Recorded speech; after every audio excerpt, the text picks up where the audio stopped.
Bonjour à tous chers découvreurs de la langue française. Voici donc l'épisode numéro 3 de notre série Apprendre le français, trouver l'amour à Paris. Alors bien sûr, tout le monde veut trouver l'amour, que ce soit à Paris ou ailleurs, mais ici nous allons donc suivre les aventures de Giulietta et d'Arthur. Alors pour ceux qui prennent la série en cours, il y aura donc 16 épisodes, c'est l'épisode numéro 3. Dans le précédent épisode, nous avons parlé du conditionnel et dans cet épisode, nous allons nous focaliser au niveau de la grammaire sur les verbes pronominaux et également sur la difficulté lorsqu'il faut choisir entre conditionnel et futur. Vous allez voir, on en a commencé déjà à en parler dans l'épisode numéro 2. On va un petit peu creuser dans cet épisode, un épisode donc où là vous aurez effectivement le vocabulaire de la maison et des émotions. C'est une histoire d'amour, donc aussi une histoire d'amitié, donc il est normal d'avoir un peu de vocabulaire. Donc voilà, et puis toujours au niveau de la grammaire, je reviens parce que je sais que beaucoup de personnes sont intéressées par la grammaire. Bien sûr, il y aura le passé composé et l'imparfait. Suivez les chapitres dans la description de la vidéo afin de voir ce qui vous intéresse si vous ne voulez pas voir l'ensemble des explications. Vous pouvez également, pour ceux qui suivent la série, aller directement à la partie où il y a donc le récit sans commentaire, comme ça vous pouvez lire tranquillement à l'écran. Lorsque je lis et ensuite je donne des explications, ça permet aussi de savoir comment prononcer les mots et puis ensuite on revient sur les mots en rose pour expliquer un petit peu le sens de ces mots. Voilà un petit peu ce que je peux vous dire sur cet épisode 3. Donc il y aura un petit résumé des épisodes précédents. Si ce n'est pas déjà fait, je vous invite à vous abonner à la chaîne et à souscrire afin d'être au courant lorsqu'il y a une nouvelle vidéo, donc à cliquer sur la cloche et à vous abonner aussi, c'est très important pour avoir un peu de visibilité. Et puis, sachant qu'en termes de régularité, c'est très simple, c'est tous les dimanches à 16 h. Voilà, donc je poste un épisode par semaine. J'ai envie de garder, vous savez, un peu ce mystère, ce suspense. Lorsque j'étais petite, on suivait les séries, mais alors sur des semaines. On n'avait pas comme maintenant accès à l'ensemble des épisodes dès la sortie de la série. Il fallait vraiment patienter. C'était un rendez-vous avec les parents et les amis. Et donc, bien sûr, je me doute que ce n'est pas du tout la même chose avec YouTube maintenant. Mais en tout cas, je pense que vu le nombre de points grammaticaux et le vocabulaire, c'est bien aussi de se laisser une semaine entre chaque épisode. Voilà. Donc, que dire de plus à part vous remercier de votre intérêt pour ce projet qui est né d'ailleurs, pour ceux qui m'ont demandé comment le projet est né, eh bien c'est né entre la France et l'Italie puisque j'enseigne à l'international et j'enseignais donc à des élèves italiens et je me suis dit pourquoi ne pas leur créer une petite histoire et ensuite voilà, j'ai développé un petit peu, je ne vais pas tout vous dire, hein, vous verrez quand tous les épisodes seront publiés. Et d'ailleurs, je fais une petite parenthèse parce qu'on a un personnage qui s'appelle Carla et vous allez voir qu'elle est danoise. Et bien tout simplement parce que je suis partie enseigner au Danemark et que certains de mes élèves m'ont dit hey, pourquoi il n'y a pas des Danois aussi un peu dans la série? Bon, alors je les ai rajoutés et je me suis trompée parce que Carla, j'ai mis un C et normalement je pense qu'il aurait fallu mettre un K. Bon, mais voilà, c'est pas trop grave, je pense. On peut avoir un prénom avec un C ou un K, ça se prononce de toute façon de la même façon. Voilà, et puis d'ailleurs pour ce personnage, j'ai eu aussi des remarques qui m'ont dit ah oui, elle est méchante, elle a quitté son copain. Moi je pense pas du tout qu'elle est méchante, elle est libre, si elle n'est plus amoureuse, elle a absolument le droit de quitter son copain. Et que serait une histoire s'il n'y avait pas une personne qui choisissait d'être un petit peu différente des autres? L'objectif de la série, c'est aussi de vous montrer des choses par rapport à Paris, par rapport à la France, par rapport à la culture. Et une chose qui est très importante pour moi, être curieux, être authentique et accepter que nous ne sommes pas tous pareils. Nous avons des différences culturelles. Donc certains comportements peut-être d'Arthur ou d'autres personnages français peuvent surprendre les personnes qui regardent la vidéo sur YouTube, mais c'est aussi l'intérêt de découvrir et d'apprendre une langue. On peut découvrir par exemple des auteurs, des nouvelles cultures, des nouveaux plats, et c'est aussi un peu l'objectif de ce partage. D'ailleurs, dans cet épisode, je vais faire un spécial quartier de Paris, voilà, et vous allez voir, le but c'est aussi d'apprendre du vocabulaire et de la grammaire, puisqu'ici ça s'inscrit dans une production écrite qui est d'écrire un lieu. Voilà. Un programme assez ambitieux. J'espère que cet épisode vous plaira et je vous dis à très bientôt. Je vous souhaite à tous une bonne semaine.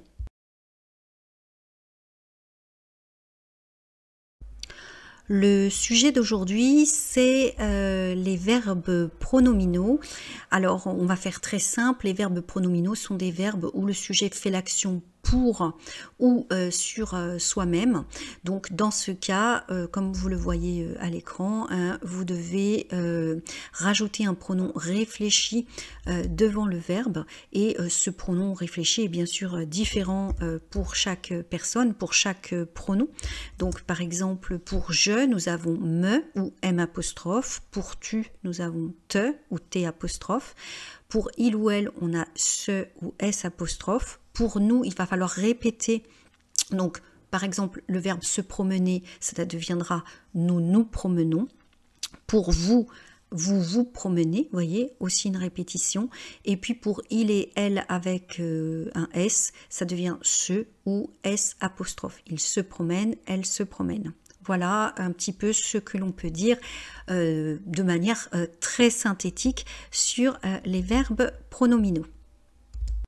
On va découvrir ensemble la conjugaison du verbe se promener. Je me promène, tu te promènes, il ou elle se promène, nous nous promenons, vous vous promenez, il ou elle au pluriel se promène, et vous noterez que ENT ne fait pas en, mais on dit bien promène. Alors on va faire une autre conjugaison, cette fois-ci avec un verbe qui commence par la lettre H afin de faire une élision, c'est-à-dire de mettre un S apostrophe. Regardez bien, les pronoms réfléchis ont des apostrophes. Je m'habille, tu t'habilles, il ou elle s'habille, nous nous habillons, vous vous habillez, il ou elle s'habille. Avec des verbes pronominaux qui sont donc les verbes utiles lorsqu'on est en niveau A2, avec à chaque fois un exemple, comme ça vous pouvez voir comment l'utiliser. Donc j'ai mis une traduction en anglais. Je vous invite à mettre sur pause, à les étudier, à les noter. Là moi j'ai mis souvent avec le pronom personnel tu ou je. De temps en temps j'ai mis elle ou il. J'ai mis aussi un groupe nominal avec les jeunes filles, mais vous pouvez aussi essayer de personnaliser. Et ce qui est bien aussi, c'est quand vous apprenez, vous essayez de toujours rattacher un peu à votre vie personnelle. Et donc, essayez de toujours, comment dire, dans votre tête, penser comment je dirais ça, comment j'utiliserai ce verbe pronominal. Donc, à force, ça va être comme un muscle que vous allez entraîner.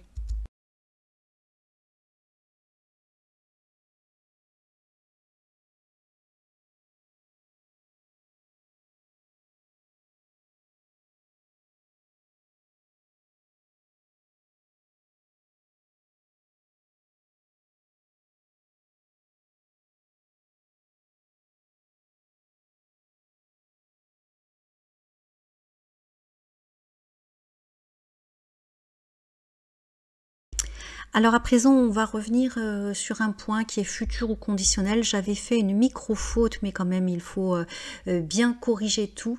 Donc, on va à présent parler d'un autre point de grammaire, qui est donc de savoir quand est-ce qu'on prend le futur ou le conditionnel. J'en avais parlé à l'épisode 2, mais j'avais fait une faute de frappe et ensuite machinalement j'avais lu mon script et donc du coup j'ai décidé de remettre cette partie en corrigeant. Pour ceux que ça n'intéresse pas, vous pouvez passer directement à l'épisode numéro 2 de L'amour à Paris. N'hésitez pas à utiliser les chapitres. Alors, nous allons revenir sur une erreur qu'il y a eu dans l'épisode numéro 2. En fait, j'ai fait deux erreurs. Une première erreur qui était de mal titrer la diapositive et une autre qui était une faute de frappe. Et vous savez ce que c'est. Un moment d'inattention. Donc, on va reprendre. Ceci est donc la correction par rapport à l'erreur qui est dans l'épisode 2, donc sur l'aperçu du conditionnel. Il y a deux conditionnels, le conditionnel présent et le conditionnel passé, et il se trouve que parfois on emploiera un futur au lieu du conditionnel, ce qui rend difficile l'apprentissage de ce mode grammatical. Et là où j'avais mal titré en fait dans la précédente vidéo, donc dans l'épisode 2, c'est que j'avais titré conditionnel alors que en fait le bon titre était première réflexion autour de l'hypothèse dans le futur. En fait, des fois, pour exprimer une hypothèse dans le futur, on ne va pas forcément utiliser un conditionnel. Regardons cette hypothèse, s'il fait beau, je sortirai. Regardons aussi cette expression de l'incertitude, je ne sais pas s'il aimera mon cadeau. Et puis regardons aussi cet exemple qui est une projection de ce qui va arriver si la condition de départ est remplie. Si tu travailles bien à l'école, tu auras de bonnes notes.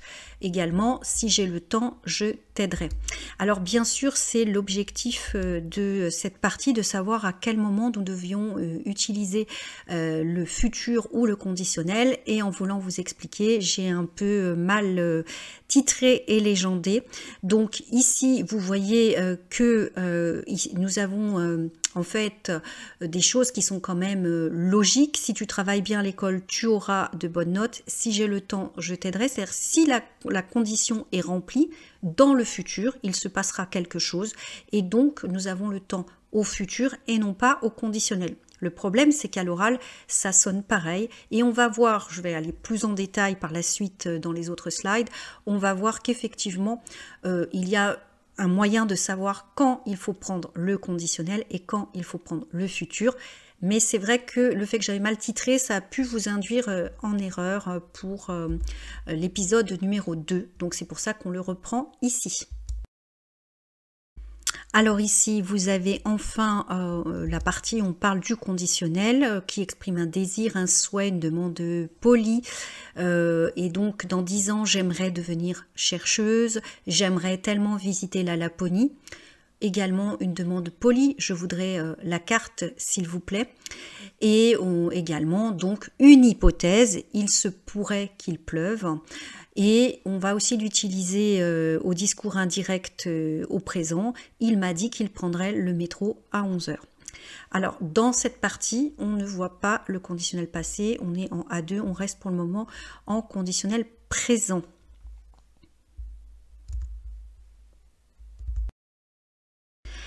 Le conditionnel exprime également un reproche, tu pourrais faire des efforts quand même. On peut aussi l'utiliser dans le cas de l'indignation, tu as un retard de 2 heures et tu voudrais que je sois contente. Alors vous voyez, là il y a un présent, tu as, et ensuite on a, tu voudrais, donc un conditionnel parce que c'est aberrant, ça paraît vraiment irréel. Alors on va aussi utiliser le conditionnel pour adoucir le discours, pour être extrêmement poli. Au lieu d'utiliser l'impératif pour demander quelque chose à quelqu'un, on va utiliser le conditionnel. Pourrais-tu faire moins de bruit s'il te plaît? Accepterais-tu de garder les enfants samedi soir? Et puis, encore une fois, je vous ai pris cet exemple pour introduire cette idée d'irréel. Vous me poussez et vous voudriez que je dise merci. C'est quelque chose qui n'est pas du tout réaliste. Et on va voir que pour faire notre choix entre le futur et le conditionnel, ce qui va être décisif, c'est si la situation est réaliste, si elle est probable ou pas. Alors, on utilise aussi le conditionnel pour donner un conseil. Il devrait se laisser pousser les cheveux. Je suis sûre que cela lui irait bien. Donc, ici, vous avez un exemple. On a vu de manière assez... précédemment, on a vu de manière assez rapide qu'on pouvait l'utiliser pour exprimer un reproche. Mais vous voyez, on peut aussi l'utiliser de manière bienveillante pour donner un conseil, faire une suggestion. Alors, toujours dans notre aperçu du conditionnel, on voit donc la formation du conditionnel présent, radical du futur, plus terminaison. C'est là où j'avais fait une belle faute de frappe. Donc, AIS, AIS, AIT et IONS, IEZ, AIENT. J'aimerais, tu aimerais, il aimerait, elle aimerait, nous aimerions, vous aimeriez, ils aimeraient, elles aimeraient. Attention donc effectivement à l'oral, au son, on le confond souvent avec le futur, surtout quand les gens parlent vite et qu'on ne fait pas attention au contexte, puisqu'on entend, en tout cas pour la première et la deuxième et troisième, si on apprend la langue, on entend quelque chose qui nous fait penser au futur alors que c'est du conditionnel, hein, tout simplement. Alors, toujours pour rester dans cette idée de conditionnel et aussi de l'hypothèse, retenez ces deux règles. Règle 1, si le verbe est au présent de l'indicatif, le deuxième est au futur simple. Si je prends le métro, j'arriverai à l'heure. Donc, si je remplis la condition de prendre le métro, je serai à l'heure. Règle 2, si plus verbe à l'imparfait, le verbe est au conditionnel. Si j'avais pris le métro, je serais arrivé à l'heure. Entre parenthèses, vous avez le E pour la marque du féminin. Dans cette phrase-là, j'ai tout mis à l'imparfait et ensuite au conditionnel parce que, en fait, je n'ai pas pris le métro et donc je suis arrivée en retard. On voit qu'en termes de sens, les deux phrases donc ne sont pas identiques. Le premier envisage que si je remplis une condition, je serai à l'heure, donc on emploie le futur, tandis que dans le deuxième, on n'a pas pris le métro, donc on est arrivé en retard et on regrette quelque part et on dit si j'avais pris le métro, je serais arrivé à l'heure. Alors justement, on arrive à cette question cruciale, futur ou conditionnel, ce dont je voulais vous parler, et puis voilà, en voulant bien faire, j'ai mal présenté. Alors, pourquoi ces deux phrases sont correctes et que choisir? Il n'y a pas de faute dans ces deux phrases, il y a juste des situations et des informations qui sont transmises de manière différente. J'obtiendrai ce nouveau poste si j'étudie le français. C'est un objectif qui est réalisable, il me suffit d'étudier le français, et je vais peut-être obtenir ce nouveau poste. Qui sait, je me suis peut-être déjà entendue avec ma hiérarchie ou j'ai déjà planifié quelque chose. En revanche, j'obtiendrai ce nouveau poste si j'étudiais le français. En fait, là, on se projette, on imagine, mais on n'a même pas commencé à étudier le français. Voilà pourquoi je parlais de choses irréelles et improbables.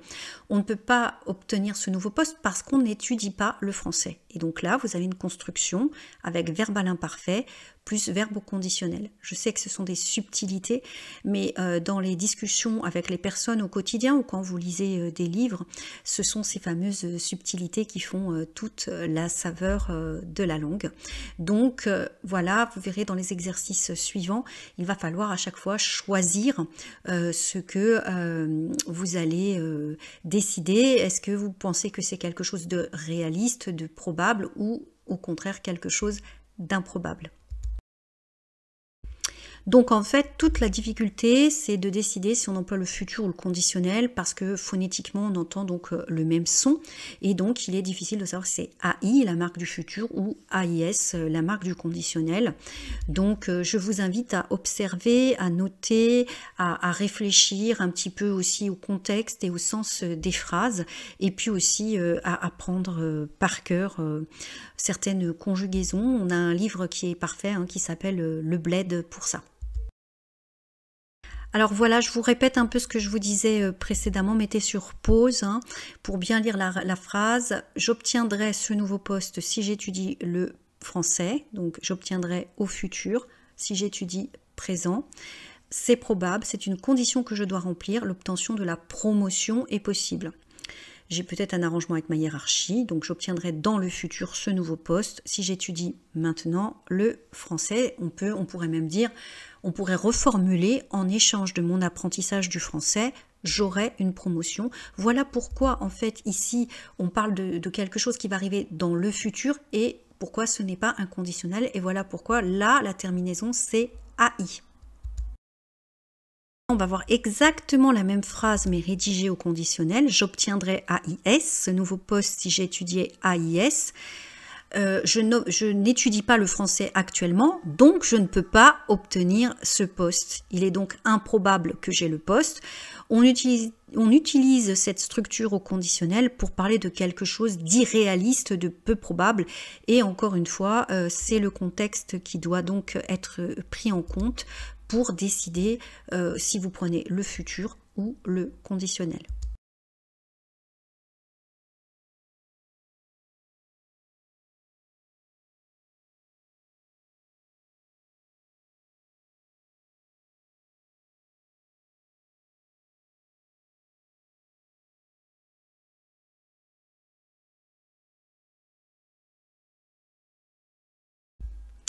Alors ici, il y a quelques exercices. Je vous invite à mettre sur pause pour faire ces exercices.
Voici ici les corrigés. Il n'y a pas de faute dans le corrigé, puisque ici dans le corrigé, on ne parle pas uniquement du conditionnel, on parle aussi de choses qui seraient plausibles, qui seraient possibles.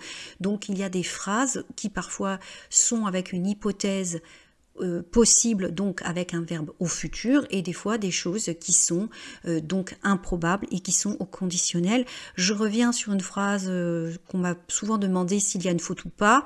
Tu auras beaucoup de commandes si tu fais mon travail maintenant. Ici, c'est une phrase de quelqu'un qui manipule une autre personne, qui essaie de lui dire fais mon travail, remplis cette condition. En échange, tu auras beaucoup de commandes. Donc, il n'y a pas d'erreur. Je précise que j'ai réenregistré cette partie parce que j'ai fait une erreur d'une microseconde et une faute de frappe, c'est tout. Mais pour le reste, c'était bon. Il y a donc bien quelque chose à se demander. C'est quand est-ce qu'on prend le futur et quand est-ce qu'on prend le conditionnel. Et donc, on prend le conditionnel quand quelque chose est improbable et on prend le futur quand quelque chose est probable, réalisable.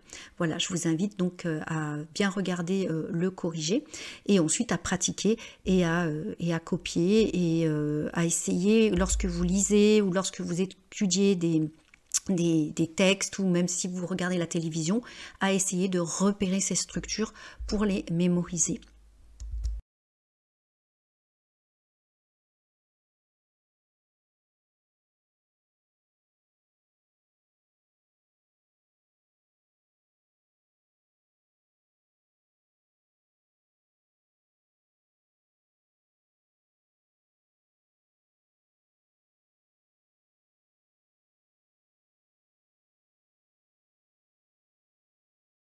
Donc je rappelle que le niveau de cette série est de niveau A2, que nous sommes donc dans la publication du mois de mars chaque dimanche à 16 h.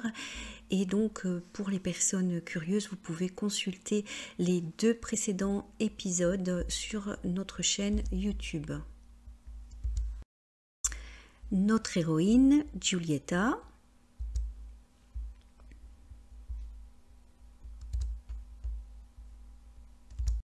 Notre héros, Arthur.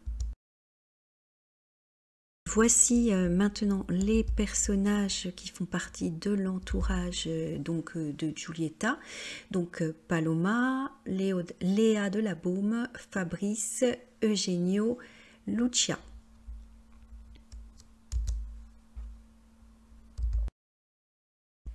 Et voici les personnages qui sont donc dans l'entourage d'Arthur. Je fais une petite parenthèse pour les noms de Thomas, François, Louis. Vous voyez qu'ils finissent par la lettre S et en français, on ne prononce pas la lettre S. Donc on ne dit pas Louis, on dit bien Louis. Alors, comme dans toute série, surtout que nous sommes à l'épisode numéro 3, voici l'occasion d'avoir le résumé des chapitres précédents. Voici les personnages que nous avons rencontrés dans les 2 épisodes précédents. Giulietta, une jeune étudiante romaine, elle est sélectionnée pour un stage chez la styliste Léa de la Baume. Arthur, un jeune français banquier, donc un jeune banquier français et italien.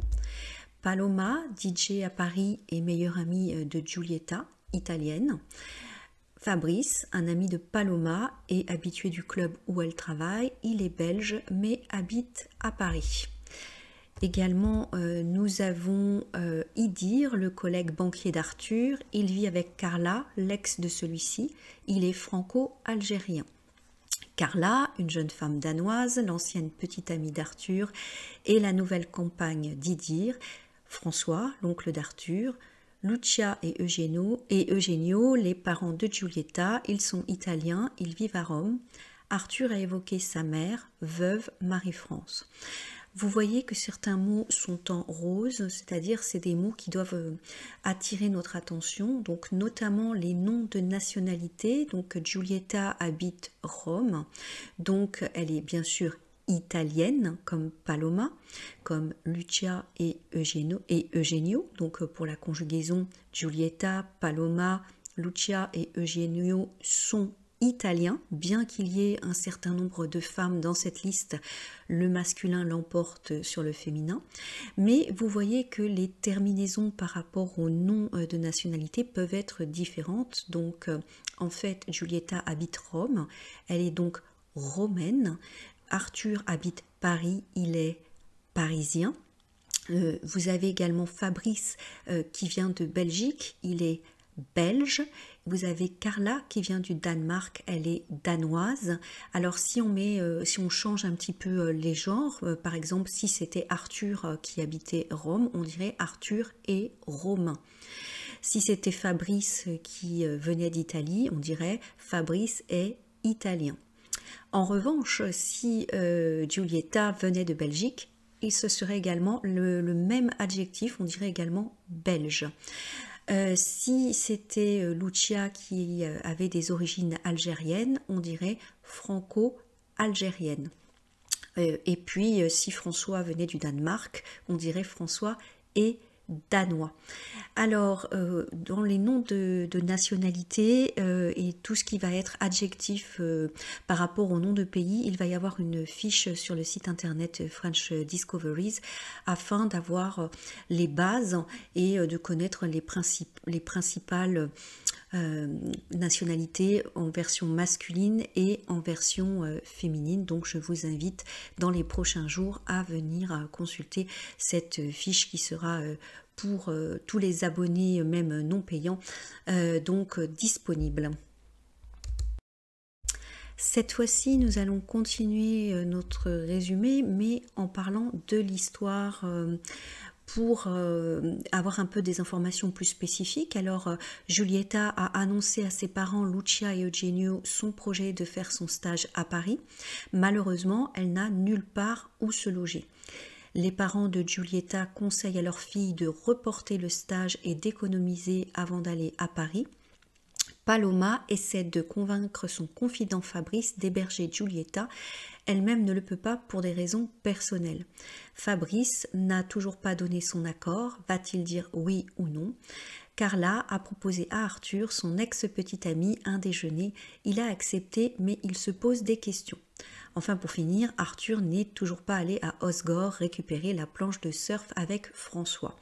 Alors ici, vous avez encore des mots en rose et notamment, vous voyez les prépositions qui sont à annoncer à qui, à ses parents. Vous avez également essaie de, donc ici c'est une préposition qui est de. On a fait une vidéo, donc je vous renvoie vers cette vidéo sur les prépositions. Je le mets également en description de cette vidéo où il y a toutes les règles. On retrouve, vous voyez, Carla a proposé à Arthur. Alors on a déjà aussi des verbes pronominaux. Il se pose des questions. Alors poser des questions, c'est actif. Mais il se pose des questions. En fait, un verbe pronominal, c'est lorsque vous faites des actions pour ou sur vous-même, donc en relation avec vous-même. Et donc ici, Arthur se pose des questions. On pourrait traduire en anglais par Arthur wonder. Voilà, ce genre de verbe. De toute façon, je vous renvoie à la première partie au niveau de la grammaire, dans la première partie de cette vidéo où on parle des verbes pronominaux. On pourrait aussi prendre un synonyme, on pourrait dire Arthur se demande, et à ce moment-là, il faudrait reformuler Arthur se demande si c'est une bonne chose de déjeuner avec Carla. Vous voyez, on peut aussi jouer avec le langage.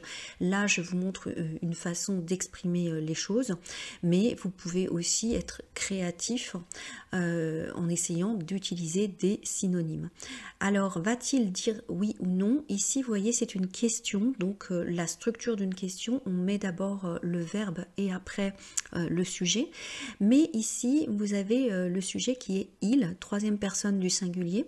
Ça marcherait également si c'était elle, et en fait du fait que le verbe se termine par une voyelle, on va rajouter un T et ensuite des tirets pour des raisons bien sûr de liaison et de prononciation.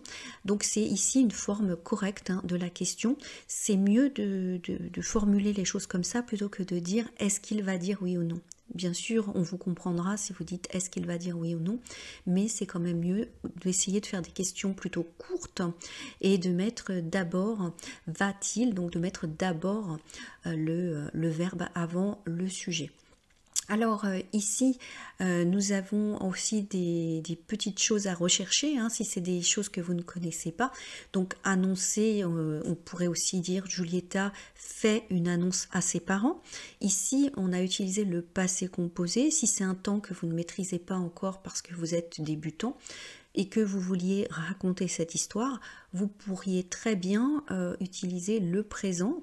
Donc Giulietta annonce à ses parents. Alors ensuite, vous voyez, on a encore un présent. Elle n'a nulle part où se loger. Donc se loger, c'est-à-dire elle n'a nulle part où habiter, elle n'a pas d'appartement, elle n'a pas de logement, elle n'a pas de colocation. Alors le mot reporter le stage, c'est-à-dire en fait, on pourrait dire aussi de décaler ce stage. Donc les parents de Giulietta lui proposent d'économiser, c'est-à-dire de travailler et de mettre chaque mois de l'argent de côté pour faire le stage plus tard. Bien sûr, ce n'est pas vraiment ce qu'elle a envie de faire. Voilà un petit peu où on en est par rapport aux précédents épisodes. Nous allons à présent découvrir ce qu'il en est pour cet épisode numéro 3.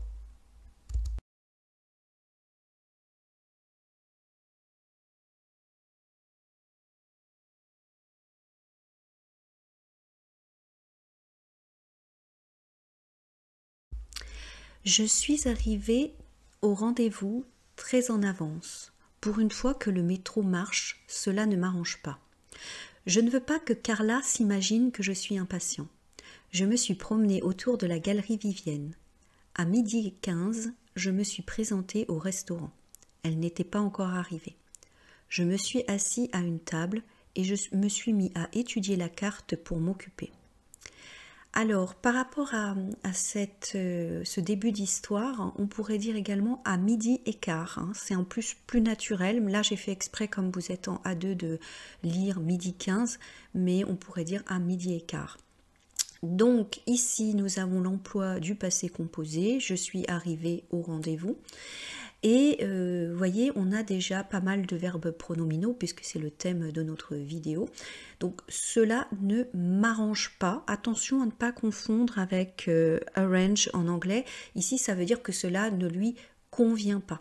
En effet, Arthur va déjeuner avec son ex, hein, ce qui n'est pas non plus une situation très confortable, et il ne voudrait pas, voyez encore un verbe pronominal, qu'elle s'imagine qu'il est impatient, c'est-à-dire il ne voudrait pas que Carla imagine qu'il souhaite plus qu'un simple déjeuner amical.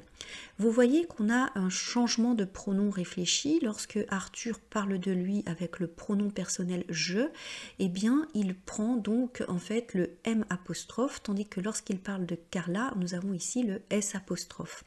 Cela s'explique parce que arrange commence par un A qui est une voyelle, tout comme imagine qui est une voyelle, donc on va faire une élision. Encore une fois, je vous renvoie à notre vidéo sur l'élision. Vous savez, cette série reprend souvent des choses que nous avons vues dans les vidéos précédentes. Donc, pour ceux qui auraient besoin de comprendre le principe de l'élision, je ne vais pas le redire ici, ça serait beaucoup trop long. Mais en tout cas, on a vu également dans la partie sur les verbes pronominaux que lorsque le verbe commence par une consonne, c'est me. Donc, je me promène. Et puis, par exemple, pour Carla, si le verbe commençait par une consonne, elle se rappelle. Mais ici, ce n'est pas le cas. Ça commence par une lettre, ça commence par une voyelle, pardon. Et donc, il faut faire une élision, d'où le M apostrophe et le S apostrophe. Alors, je me suis promenée. Encore une fois, vous avez un verbe pronominal au passé composé, tout comme je me suis présentée au restaurant. Je me suis assis et je me suis mis à étudier la carte. Alors pourquoi faire? Pour m'occuper. Alors je rappelle que souvent, lorsque vous avez, pas souvent, même d'ailleurs c'est la règle, après pour exprimer le but, le verbe est à l'infinitif, mais ici c'est un verbe pronominal et donc c'est s'occuper, donc qu'on l'on va conjuguer d'une certaine manière en le personnalisant, en mettant un M apostrophe. Donc Arthur parle de lui-même, donc en fait pour passer le temps, puisque Carla est en retard, Arthur décide d'étudier le menu, d'étudier la carte, c'est-à-dire de voir ce qui est servi dans le restaurant. La carte devrait plaire à Carla. Il y a du saumon mariné à l'aneth, du tarama, de corail d'oursin, de la morue effilochée à la sauce cocktail, des oreillettes aux gambas et le dessert phare du chef, l'opéra. Personnellement, j'aurais préféré manger un hamburger et des frites ou une entrecôte saignante. Je ne suis pas très poisson. Enfin, regardons les prix. Alors ici, vous avez énormément d'articles partitifs, hein, du saumon mariné, du tarama, de la morue. Alors on le rappelle, hein, lorsque le nom est masculin, l'article partitif c'est du, lorsque c'est féminin c'est de la, et lorsque le nom commence par une voyelle, eh bien on fait également une élision, donc des apostrophes, comme vous pouvez le voir devant oursin. Lorsque c'est au pluriel, l'article partitif ici est des. Alors je vous ai dit tout le temps qu'on ne prononçait pas la dernière consonne et là je viens de dire gambas. Et bien tout simplement parce que gambas ce n'est pas un nom français, hein, tout comme hamburger.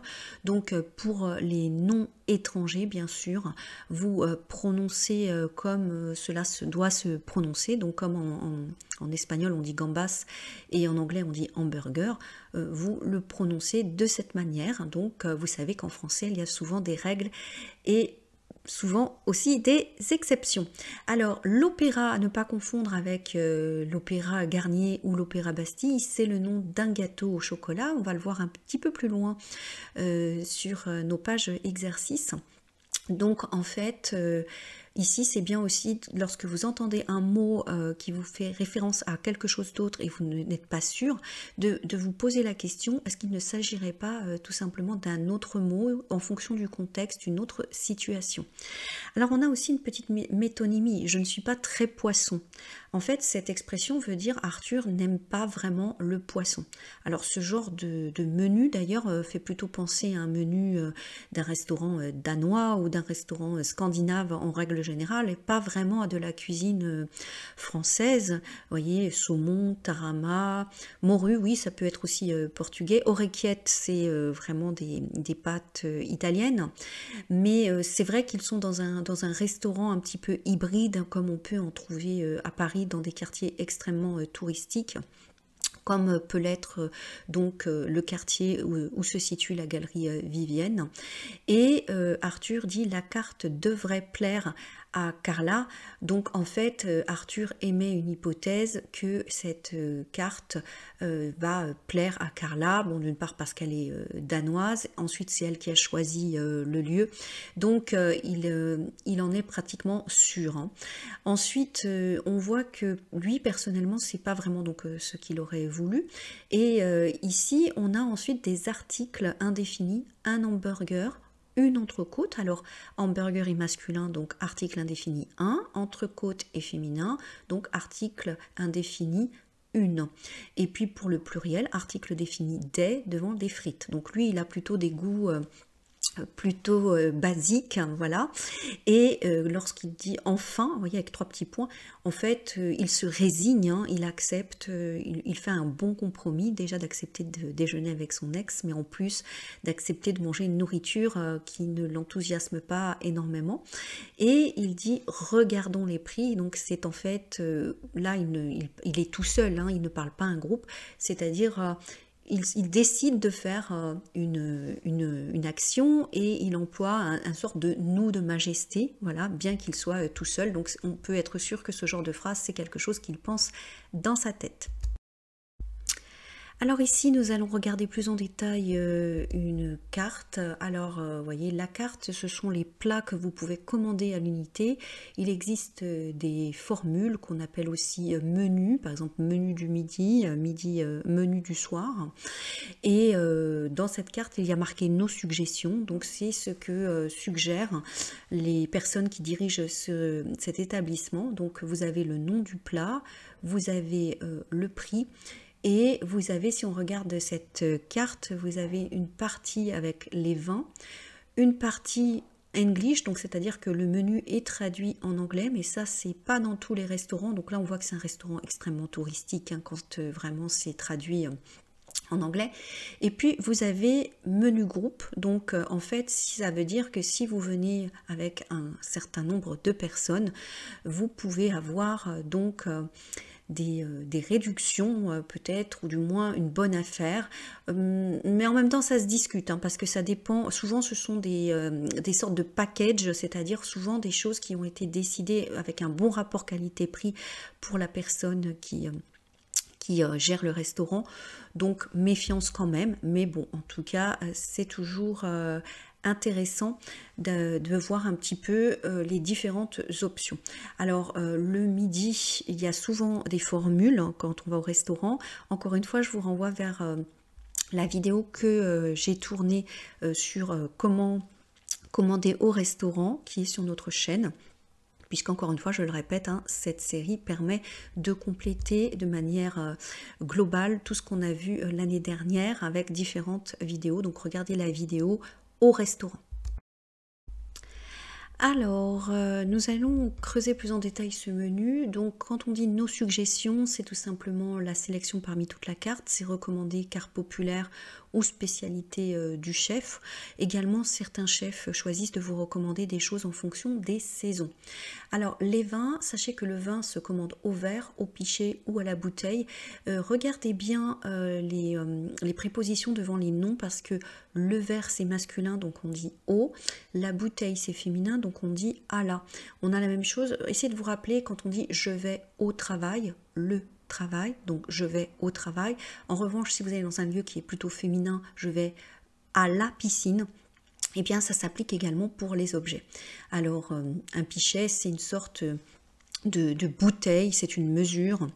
On vous dit généralement combien c'est par exemple un demi-litre ou ce genre de choses. Je vous avoue que je ne commande pas de vin au restaurant, donc je ne pourrais pas vous en parler plus. Voilà, il faudrait regarder une carte spéciale vin. Et donc, on avait parlé aussi dans les expressions, vous savez, du droit de bouchon. Il y a aussi des restaurants assez rares, mais ça se développe, qui autorisent que les personnes ramènent leur propre bouteille, c'est une bouteille de qualité, en échange de payer un forfait. Enfin, renseignez-vous. Ici, vous avez les prix en France, le service est inclus, donc c'est le prix total. Hein. Donc, vous voyez, par exemple, ici, ce saumon va coûter 16,50 €. Donc, il n'y aura pas à rajouter de 10% pour le pourboire, comme ça peut se faire dans certains pays. Après, bien sûr, la générosité de laisser un pourboire est propre à chacun. Alors, à Paris, vous voyez, faites attention, il existe souvent une version anglaise du menu. C'est principalement aussi dans des endroits où il y a beaucoup de touristes. On peut payer en espèces, on peut payer en carte bleue, on peut payer avec le téléphone, on peut payer avec des tickets restaurants. Les tickets restaurants, c'est quelque chose qui est offert par votre patron pour en fait une sorte d'avantage salarial. Vous, par exemple, un ticket restaurant d'une valeur de 8 €, vous allez payer 4 € et des fois même moins. Donc ça, c'est vraiment très particulier aux salariés français. Et il y a également possibilité d'avoir une carte puisque on essaie de réduire l'utilisation du papier. Cependant, tout le monde n'est pas encore équipé de la carte, même si ça se fait de plus en plus, hein, la carte pour payer en ticket restaurant. Bien sûr, pour la carte bleue, tout le monde l'a. Alors, carte bleue, je reviens dessus, c'est le nom qu'on donnait avant à carte de crédit. Hein, on disait une carte bleue parce que les cartes étaient principalement bleues avant tout le marketing autour des cartes. Et comme par exemple pour les transports, on parlait de carte orange parce que le pass Navigo avant ne s'appelait pas Pass Navigo, il s'appelait carte orange et il était de couleur orange. Pour savoir comment payer, si je dois payer en espèces, en carte ou avec le téléphone ou les tickets restaurants, vous renseignez bien auprès de l'établissement et bien sûr on paie en euros exclusivement sur le territoire. Alors, je vous ai mis quelques images pour que vous voyez à quoi ça ressemble les plats qui sont sur la carte de ce restaurant. Donc, le saumon mariné gravlax, la terrine de la mer, les filochés de morue, les crevettes grises. En fait, j'en profite pour montrer les articles définis. Saumon est un nom masculin, donc l'article défini masculin, le. Terrine est un mot féminin, donc l'article définit la.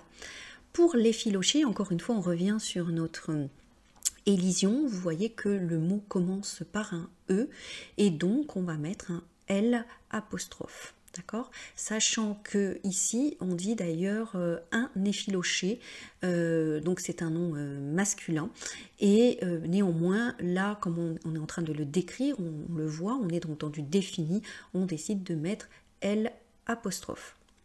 Et pour finir, les crevettes grises, crevettes c'est féminin pluriel, donc on prend l'article défini pluriel les. Alors vous voyez que ce n'est pas du tout un menu français. Et on va tout de suite faire un exercice pour aider Arthur à manger des plats dans son pays, dans l'exercice à venir. Ce sera l'occasion aussi de s'interroger sur les genres. Alors, si vous regardez cette vidéo et que vous avez déjà un certain niveau et que vous connaissez déjà si tel mot est masculin ou féminin, je vous invite à utiliser les chapitres, hein, sachant qu'ici, c'est pour aider des personnes à apprendre, à mémoriser des mots, enfin dans cette partie. Et par conséquent, si c'est quelque chose que vous connaissez, vous pouvez aller directement sur un autre thème. Hein. Je vous ai mis le chapitrage dans la description.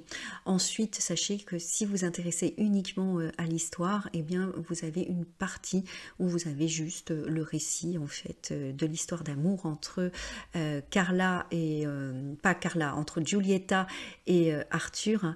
Donc, n'hésitez pas à passer ce que vous connaissez déjà pour les autres, on va en tout cas faire cet exercice et ce sera l'occasion de parler de nourriture. Impossible d'être en France sans parler bien sûr de nourriture.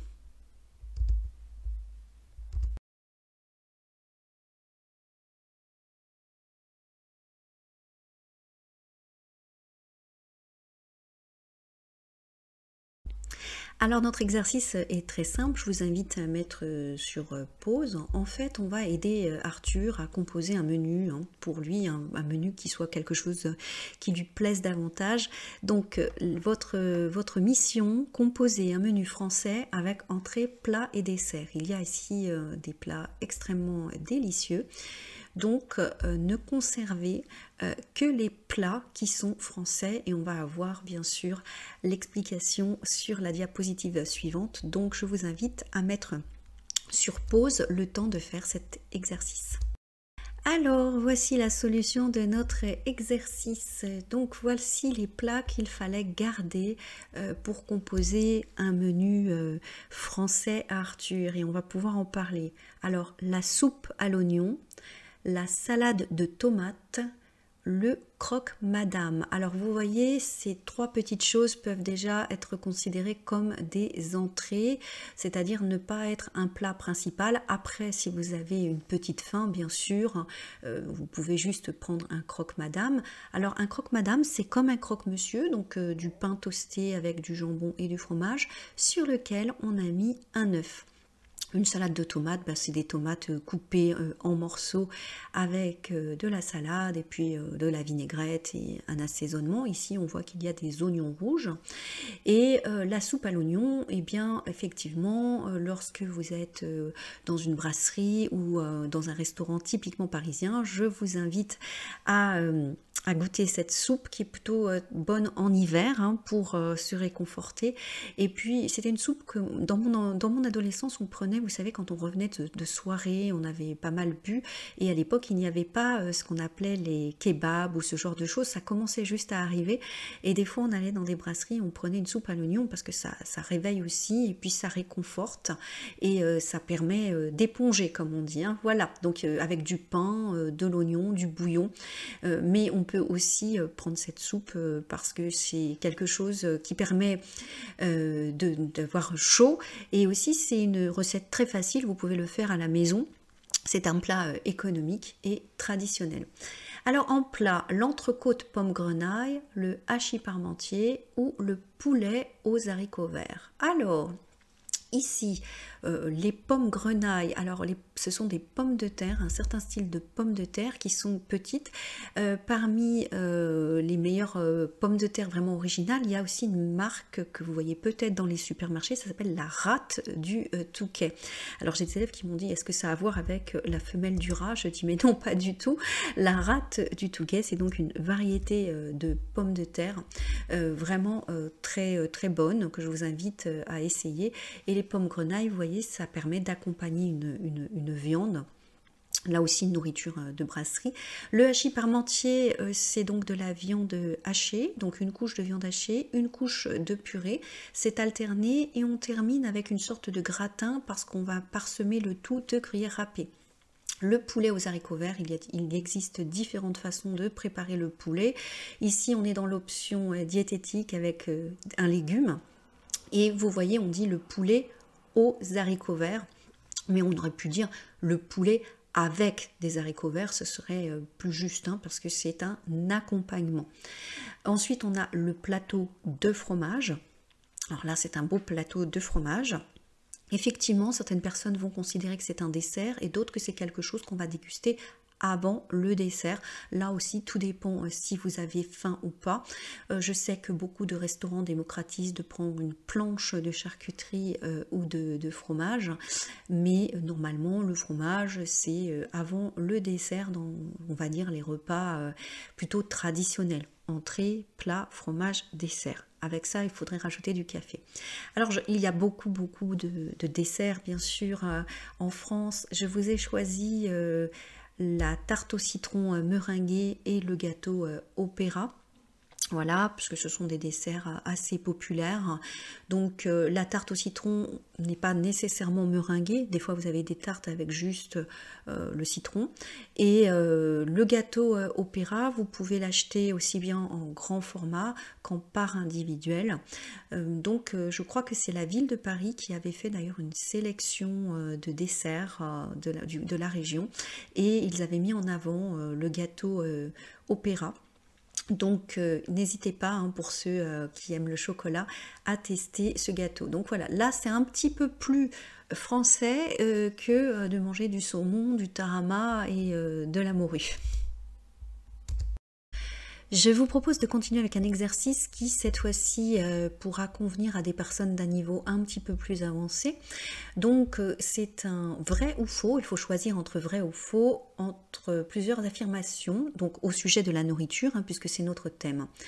La pavlova est un dessert français. Alors, mettez sur pause et choisissez vrai ou faux. On va avoir le corriger après, hein, quand on aura terminé. Regardez aussi la construction. La pavlova est un dessert français. La pavlova sujet est verbe et le complément un dessert français. Français étant l'adjectif. Donc choisissez si c'est vrai ou si c'est faux. La tarte tatin a été inventée en Suisse. C'est vrai ou c'est faux? Les rillettes du Mans viennent du Danemark. Pareil, vrai ou faux. Alors peut-être vous ne savez pas ce que sont des rillettes, ce que sont la tarte tatin. Je vous invite également à faire quelques petites recherches. Le poulet basquaise, version française, rajoute du jambon de Bayonne. Vrai ou faux? Alors je vous dis, hein, si vous ne savez pas, dans le corrigé, je vais mettre quelques images pour que vous voyez à quoi ressemblent ces plats. L'ariste d'aubergine est un plat provençal. Vrai ou faux? Les escargots sont mangés tous les jours en entrée. Vrai ou faux?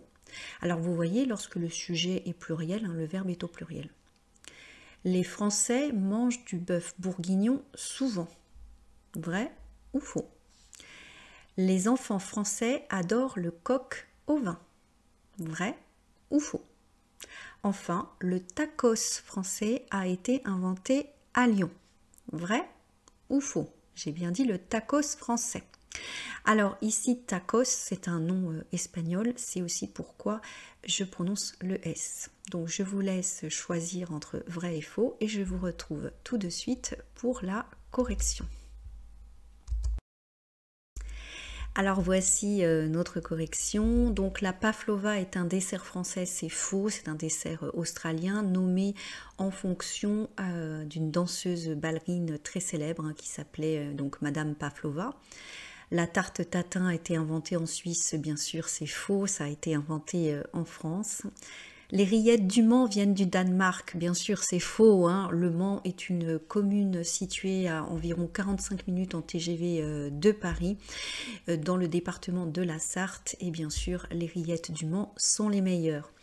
Le poulet basquaise version française rajoute du jambon de Bayonne. Eh bien c'est vrai. Alors basquaise, vous voyez, c'est donc une façon de travailler, de cuisiner le poulet, et j'aime beaucoup cette expression, le poulet basquaise, parce que poulet c'est masculin. Alors vous allez me dire pourquoi c'est pas le poulet basque? Et en fait ici on a encore une métonymie, comme quand Arthur nous disait je ne suis pas très poisson. En fait c'est le poulet version basquaise, sachant que version c'est donc féminin. Donc vous voyez, le poulet basquaise, là je vous ai mis version française, donc c'est-à-dire en France on rajoute du jambon de Bayonne, c'est vrai. L'ariste d'aubergine est un plat provençal, c'est vrai, c'est un plat très très bon, moi j'aime beaucoup, qui est un grand classique de la cuisine provençale. On connaît beaucoup la cuisine de touristes quand on vient visiter la France. Essayez d'être un peu curieux et de goûter d'autres saveurs, même si vous êtes à Paris, dans les magasins on peut acheter l'ariste d'aubergine, hein, pour ceux qui sont en location. Vous pouvez vraiment facilement goûter des spécialités de tous les pays. Dans n'importe quel supermarché, vous avez une partie régionale, et en plus, en fonction de la région où vous êtes, vous allez avoir un rayon vraiment dédié à cette région. Par exemple, à Lyon, vous avez vraiment un rayon, même dans les supermarchés, un rayon où on met en avant des produits. Donc voilà, certains produits comme l'ariste d'aubergine qui peut faire penser à une ratatouille, même si c'est pas tout à fait pareil, vous allez le voir en photo. Si vous êtes en plus en Provence, là vous avez l'occasion d'avoir plusieurs variétés, et les magasins bio aussi en vendent beaucoup. Les escargots sont mangés tous les jours en entrée, c'est faux, hein. Donc je vais un peu casser un mythe, mais il y a des Français qui n'aiment pas du tout les escargots. Maintenant, tout le monde mange des escargots quand ils viennent à Paris. Je vois beaucoup de gens qui disent « Ah oui, j'ai testé les escargots ». Il y a 15 ans, les gens disaient « Ah, j'aime pas les escargots ». Et on a l'impression que c'est devenu une sorte de mode. Mais en tout cas, on ne mange pas, en tant que Français, des escargots en entrée tous les jours. Certains même ne mangent jamais d'escargots. Les Français mangent du bœuf bourguignon souvent. Alors c'est faux, hein. Je ne sais pas si vous imaginez le temps qu'il faut pour faire cuire un bon bœuf bourguignon avec nos vies modernes. Non, ce n'est pas le plat le plus consommé en France. Une étude récente dit que c'est le poulet frites qui est le plat le plus consommé et le plat préféré des Français. Les enfants adorent le coq au vin. Alors bien sûr non. On évite de faire consommer des préparations avec du vin à des enfants. Et puis même le goût est très prononcé. Vous savez que les enfants n'aiment pas les goûts très relevés. Et le tacos français a été inventé à Lyon, oui c'est vrai. Donc il y a le tacos que vous connaissez d'Amérique du Sud. Et le tacos français, c'est une sorte de sandwich dans lequel vous avez des frites, différentes viandes, des légumes, et ça a été inventé à Lyon. Lyon est une capitale de la gastronomie. Là, ils ont inventé quelque chose qui est plus du domaine, on va dire, de la nourriture de rue, hein, nourriture urbaine. Certains qui n'aiment pas disent malbouffe, hein, c'est-à-dire junk food. Je pense qu'il faut tester, et des fois, quand en hiver il fait très froid, bah écoutez, c'est bienvenu. Après, je vous ai mis quelques photos sur la diapositive suivante pour que vous voyez à quoi d'ailleurs ce fameux tacos ressemble, parce que ça peut être perturbant. Perturbant dans le sens où si vous attendez à trouver un tacos à base de maïs, présenté d'une certaine manière, c'est pas du tout le cas. Voici donc quelques photos. Ici, j'ai choisi de mettre des articles indéfinis, une pavlova, une tarte tatin. Alors déjà c'est l'unité, il y en a une seule. Et ensuite ça me permet de vous présenter les articles indéfinis. Donc une, c'est pour les noms féminins. Ensuite un tacos lyonnais. Donc vous voyez un petit peu la taille de l'objet, hein. C'est pas du tout comme les tacos qu'on connaît dans les restaurants sud-américains. Donc du coq au vin. Alors ici, pourquoi j'ai pris j'ai pris un article partitif parce que en fait, donc le coq au vin se prépare notamment dans une cocotte, et donc là on a pris une portion, donc un article partitif, coq et masculin, donc du coq au vin. Pareil, du bœuf bourguignon, vous voyez, donc c'est préparé dans une cocotte, et bien sûr on va pas tout manger, on met dans une assiette, donc un article partitif, bœuf masculin, donc article partitif, qui est donc masculin. Voilà. Ensuite, qu'est-ce qu'on a d'autre? Les rillettes du Mans. Donc là, je vous ai mis des rillettes du Mans pour qu'on voit un peu l'article indéfini des, donc l'article pour le pluriel. Ici, alors on a le poulet basquaise. J'ai choisi de vous mettre avec un article défini, mais on pourrait mettre également un poulet basquaise, voilà, mais parce que si je restais un petit peu logique avec ce que j'ai dit jusqu'à présent, d'ailleurs on va mettre un poulet basquaise, hein. J'avais envie de mettre mais on peut mettre le ou un. Alors pour ceux qui écoutent la vidéo sur YouTube, sachez que c'est un cours, hein, ce que je suis en train d'enregistrer, c'est un cours que j'enregistre pour mes élèves et que je vous partage avec vous dans cette vidéo. Donc c'est pour ça que parfois vous m'entendez parler. Et ici, donc on a la fameuse riste d'aubergine. Et ensuite, vous avez les fameux escargots.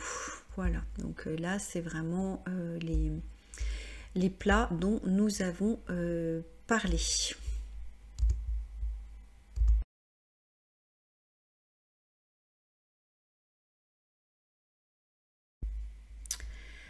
On est parti pour la suite. Eh bien, ce n'est pas donné. Tout devient de plus en plus cher à Paris. La serveuse se dirige vers moi. Vous avez fait votre choix? Non, j'attends quelqu'un. Elle voit bien qu'il y a 2 couverts et que je suis seule. 12h45. Mais qu'est-ce qu'elle fout, Carla? Tiens, elle m'a envoyé un message il y a 5 minutes. Je ne l'avais pas vu. On avait déjà vu dans les précédents chapitres tiens, qui marque en fait la surprise, hein, ça ne veut pas dire qu'on donne quelque chose à quelqu'un.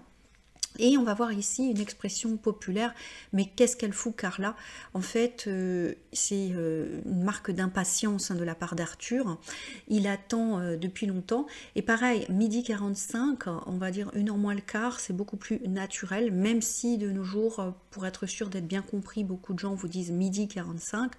En fait, c'est beaucoup plus naturel de dire 1h moins le quart. Ici, vous avez un comparatif de plus en plus cher. Et donc ça veut dire que les prix augmentent. Et puis la serveuse se dirige vers moi. J'ai fait exprès de mettre un verbe pronominal. En fait, ça veut dire la serveuse vient vers moi. C'est normal, la serveuse vient prendre tout simplement la commande de notre cher Arthur. Voici donc le message de Carla. Mon Arthur, j'aurai 30 minutes de retard. Tu peux commander. Choisis pour moi. J'arrive, je fais au plus vite. Oh, elle m'a appelé mon Arthur. J'espère qu'Idir ne consulte pas son téléphone. Il pourrait se faire des idées. 30 minutes de retard. C'est du Carla tout craché.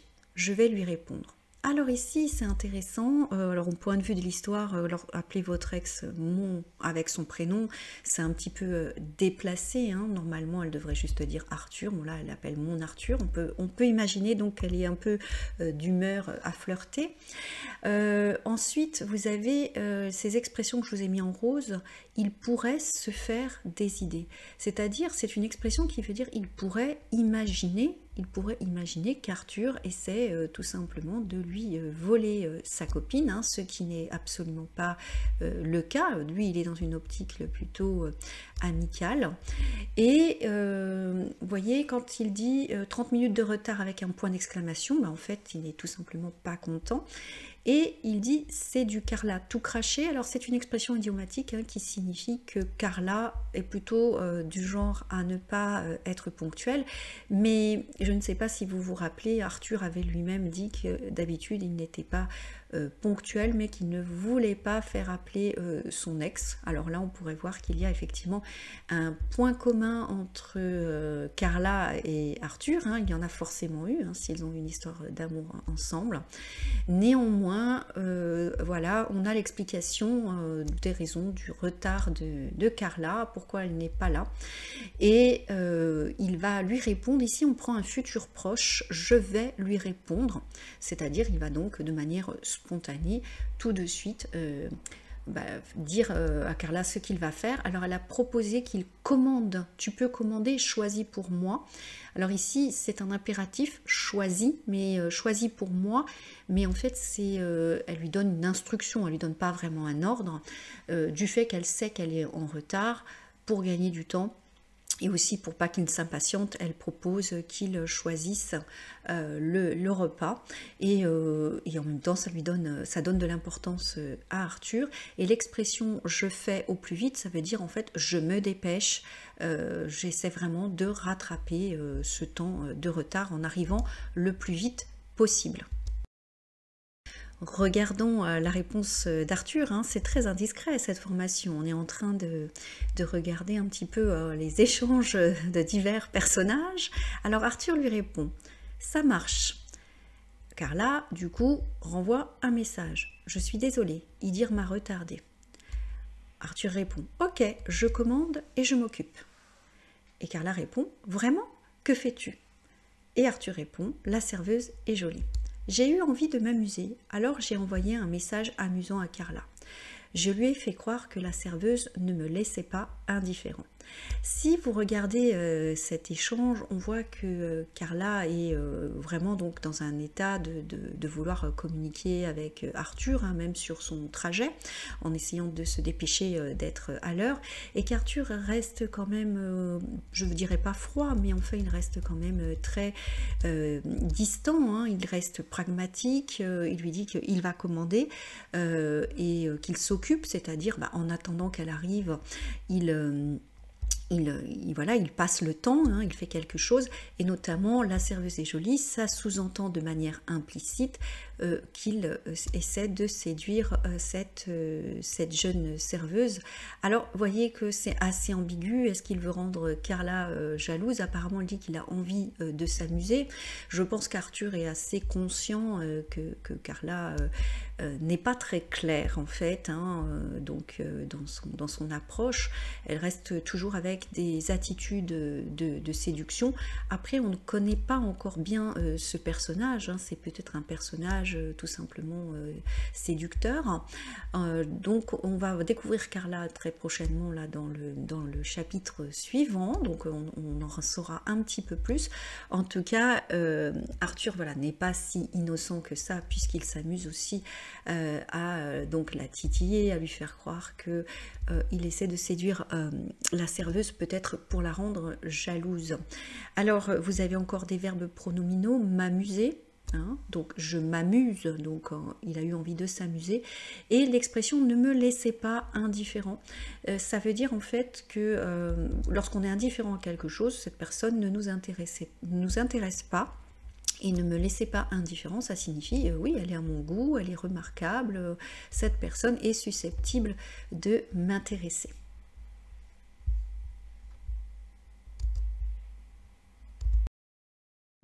Alors visiblement le petit jeu d'Arthur fonctionne, hein, puisque Carla répond « Ah, attends, j'arrive, profite tant que je ne suis pas là ». Donc en fait elle veut dire qu'elle va arriver, et donc elle va lui faire arrêter de séduire, ou du moins de flirter avec la serveuse. Donc déjà un petit jeu de séduction. Je n'ai pas répondu car cela serait étrange de flirter avec Carla par téléphone. Nous ne sommes plus en couple depuis 6 mois. Ce déjeuner est amical. Nous avons décidé de garder le contact et de continuer à nous voir. Mais quand j'aurai une petite amie, j'ignore si cela pourra durer. Alors, ici, on a plusieurs choses assez intéressantes. Vous avez donc Carla qui réagit, hein, donc qui fait comprendre qu'Arthur est un peu sa chasse gardée. Sous-entendu, bien, quand je vais être là, je ne vais pas t'autoriser à flirter avec la serveuse alors qu'ils ne sont plus en couple, et qu'Arthur n'a pas de compte à lui rendre. Et donc, ne pas avoir de compte à lui rendre, c'est-à-dire qu'il n'a pas à se justifier. Et on voit qu'Arthur a quand même conscience d'avoir dépassé les bornes de l'aspect amical, puisqu'il ne rebondit pas sur le texto de Carla. Il dit « Cela serait étrange de flirter avec Carla par téléphone ». Effectivement, donc là, vous voyez, un usage du conditionnel parce que c'est improbable, c'est bizarre, et c'est pas une chose qu'on doit faire lorsqu'on veut juste garder des relations amicales. Et vous avez ici d'ailleurs l'adjectif amical qui est au masculin, parce que déjeuner est masculin. Continue à nous voir, c'est-à-dire continue à nous fréquenter, continue à rester amis.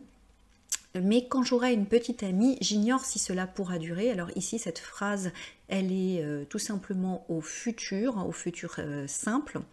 J'aurai, c'est la version future simple du verbe avoir. Et ensuite, pourra, c'est la version future simple du verbe pouvoir. En fait, Arthur ne sait pas si il pourra continuer d'avoir une relation privilégiée avec Carla lorsque il aura quelqu'un d'autre dans sa vie. C'est un petit peu, j'ai envie de vous dire, l'histoire de plein de gens, hein. C'est-à-dire on reste amis, mais à partir du moment où la personne refait sa vie, c'est un peu délicat de revoir son ex. Ça ne fait en tout cas pas forcément plaisir au nouveau compagnon ou à la nouvelle compagne. Donc voilà, pour Arthur, il est hors de question de relancer ou de faire croire des choses à Carla. Bah, écoutez, c'est un très gentil garçon, hein, pour le moment. Et bien sûr, pour le déroulement de l'histoire, on se doute que ce n'est pas simple parce que voilà, c'est pas des comportements à voir. Je voulais revenir aussi sur l'impératif quand elle lui dit « profite tant que je ne suis pas là ». Profite vient du verbe profiter, verbe de premier groupe.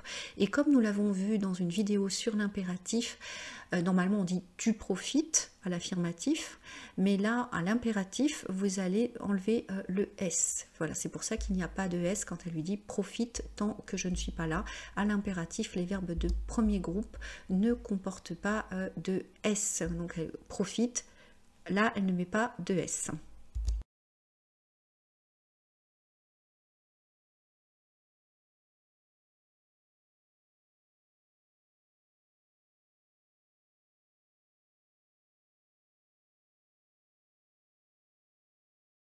On a vu que entre Arthur et Carla, les choses n'étaient pas simples et ça me permet de vous faire une transition sur quelques sentiments et actions des personnages et ensuite on va regarder justement le vocabulaire avec un imagier, le vocabulaire des émotions. Alors un imagier, c'est tout simplement qu'on a une image qui illustre le vocabulaire. Certaines personnes aiment beaucoup apprendre de cette façon. Donc on va regarder la première image qui est être attiré. Donc être attiré, oui, c'est avoir de l'attraction pour quelqu'un, penser qu'elle est intéressante et vouloir peut-être plus, si affinité. Flirter, alors là on passe une étape supérieure, comme vous voyez sur la photo, on tente de séduire quelqu'un. Alors être mal à l'aise, donc vous vous rappelez que Arthur se posait quelques questions, on sait aussi qu'un des personnages se sent mal à l'aise par rapport au fait que il a été quitté par sa petite amie, c'est Arthur d'ailleurs. Être nostalgique, alors ça on va le voir dans la suite, vous allez voir qu'un des personnages est nostalgique, c'est-à-dire se rappeler du bon vieux temps, regretter, se demander, se poser des questions, et on a également être ambitieux.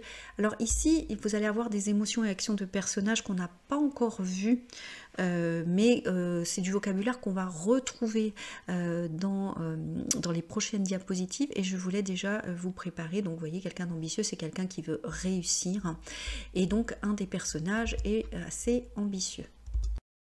Alors je vous les lis pour la prononciation. Être attentionné avec un E au féminin, être nerveux, être nerveuse au féminin, être à l'écoute, être indécis, être indécise au féminin. Donc vous voyez que quand le S est entre deux voyelles, ça fait le son Z. Être anxieux, être anxieuse, et vous avez ici le verbe crier, et donc IER fait le son IE et non pas crière, comme disent certaines personnes qui apprennent le français.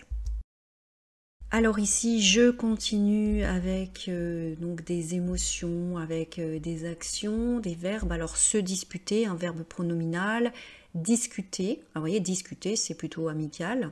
Se confier, voilà, lorsqu'on confie un secret à quelqu'un. Embrasser, on peut dire aussi donc s'embrasser, donc on embrasse quelqu'un, mais lorsque c'est réciproque, on peut dire aussi on s'est embrassé. Donc dans une histoire d'amour, vous allez voir, on va forcément en parler, on va forcément avoir s'embrasser. Être froid, être froide, ça veut dire être indifférent. À ne pas confondre avec avoir froid, parce que les températures ne sont pas chaudes et que là, vous claquez des dents et vous frissonnez. Et on va encore découvrir d'autres sentiments, donc avec des verbes, sourire, être obstiné, on dit aussi être têtu, c'est-à-dire qu'on a une idée, on ne veut absolument pas lâcher le morceau, on veut absolument que les choses se passent comme on veut. Être maniaque, alors quelqu'un de maniaque, c'est quelqu'un qui fait toujours le ménage, qui veut toujours que ce soit propre.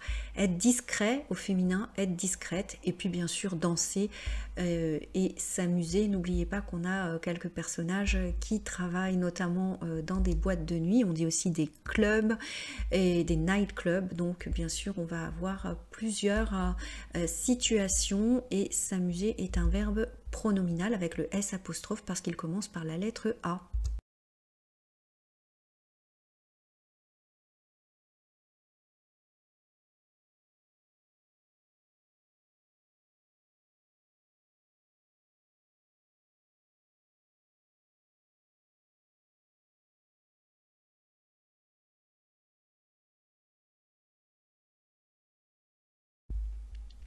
Chapitre 8. Les tâches ménagères. Je m'appelle Idir, j'ai 28 ans, je suis français et algérien. J'habite à Paris dans le 18e arrondissement, dans le quartier de Montmartre, mais plus pour très longtemps car je vais déménager dans le Marais. De mes fenêtres, on voit le Sacré-Cœur. Je suis informaticien. Je suis en couple avec Carla depuis 6 mois. C'est l'ancienne petite amie de mon collègue Arthur. C'est une situation compliquée qui me pèse. Arthur est devenu distant avec moi. Cela me met mal à l'aise et me rend nostalgique. Je regrette notre amitié. Carla vit tout cela beaucoup mieux que moi. Elle s'arrange très bien de la situation. Alors ici, encore des choses en rose. Je vais déménager futur proche. Ça me permet de vous rappeler la règle quand deux verbes se suivent, le deuxième est à l'infinitif. Alors, il habite le quartier de Montmartre et il dit qu'il va déménager dans le Marais. Alors, bien sûr, le Marais, pour ceux qui ne sont pas venus à Paris, il ne va pas habiter au milieu de la nature, c'est le nom d'un quartier très touristique. Donc, il quitte un quartier touristique, le quartier de Montmartre, pour un quartier tout aussi touristique. Et il fait d'ailleurs référence au Sacré-Cœur, qui est donc une basilique, qui est un lieu où beaucoup de touristes vont. Et de ses fenêtres, ça veut dire il habite vraiment à côté du Sacré-Cœur, donc ça veut dire lorsqu'il se met à sa fenêtre, lorsqu'il ouvre ses fenêtres, il voit le Sacré-Cœur. Alors on a son métier, je suis informaticien, vous noterez qu'on ne dit pas je suis un informaticien, mais je suis informaticien. Alors il est en couple avec Carla depuis 6 mois. Depuis, ça me permet de parler, d'introduire la durée. Donc ça pourrait être 1 an, ça pourrait être 1 semaine, en tout cas ça fait 6 mois. Il précise ce qu'on savait déjà, que c'est l'ancienne petite amie de son collègue Arthur. Et il dit c'est une situation compliquée qui me pèse. Alors ici, c'est un verbe pronominal qui me pèse, c'est-à-dire qui me met mal à l'aise, qui m'ennuie, qui me dérange. Alors pourquoi ça le dérange? Parce que son ami est devenu distant. Alors on ne prononce pas le T, puisque c'est une consonne finale. On prononcerait le mot distante avec un E si c'était par exemple Carla est devenue distante. Mais là, Arthur, c'est au masculin, donc on ne prononce pas le T. Souvent, lorsque vous avez des adjectifs avec une consonne qu'on ne prononce pas, c'est tout simplement parce qu'il existe une famille de mots au féminin. Alors, Carla vit tout cela beaucoup mieux que moi. Alors, il y a le verbe vivre, c'est-à-dire je vis à Paris, je vis à Lyon, je vis à Marseille, et ici, vit tout cela, c'est-à-dire elle supporte la situation, elle est très très bien, d'ailleurs, elle s'arrange très bien de la situation. Alors ici, s'arranger, ça veut dire ça lui convient. Pour elle, voilà, il n'y a absolument pas de problème au fait d'être en couple avec le collègue de travail de son ancien petit ami et aussi d'aller déjeuner avec ce fameux ancien petit ami. Justement, nous allons avoir le point de vue de Carla. Je m'appelle Carla, j'ai 30 ans, je viens du Danemark mais j'ai grandi au Portugal. J'habite en France depuis 3 ans. Avant de vivre à Paris, je me suis bien promenée en Europe. J'ai fait un Erasmus au Portugal et en Espagne. Depuis le mois de septembre, j'habite avec Idir, mon nouveau compagnon. Avant, je sortais avec un Français, Arthur. Il était charmant, mais je me suis rendu compte que je n'étais plus amoureuse. Quand il m'a présenté son collègue, Idir, j'ai craqué. Pourtant, parfois, je me demande si j'ai pris la bonne décision. Alors, on dit le Danemark, donc je viens du Danemark. Si vous veniez de Pologne, vous diriez je viens de la Pologne. J'ai grandi au Portugal, on dit le Portugal, donc au. On dit la France, donc on dit en France. D'ailleurs, elle le dit ensuite, j'habite en France depuis 3 ans. On répète donc l'adverbe qui nous permet de savoir la durée. Je me suis bien promenée, ici c'est un verbe pronominal qui signifie qu'elle a beaucoup voyagé. Alors j'ai fait un Erasmus, là encore une métonymie, elle a fait tout simplement un programme Erasmus, qui veut dire un programme d'échange universitaire, et elle a fait son programme au Portugal et en Espagne. Ça me permet de vous montrer les 2 prépositions différentes. Alors, compagnon. Compagnon, c'est un terme qu'on va utiliser aussi pour petit ami, la personne avec qui on habite, avec qui on partage un appartement.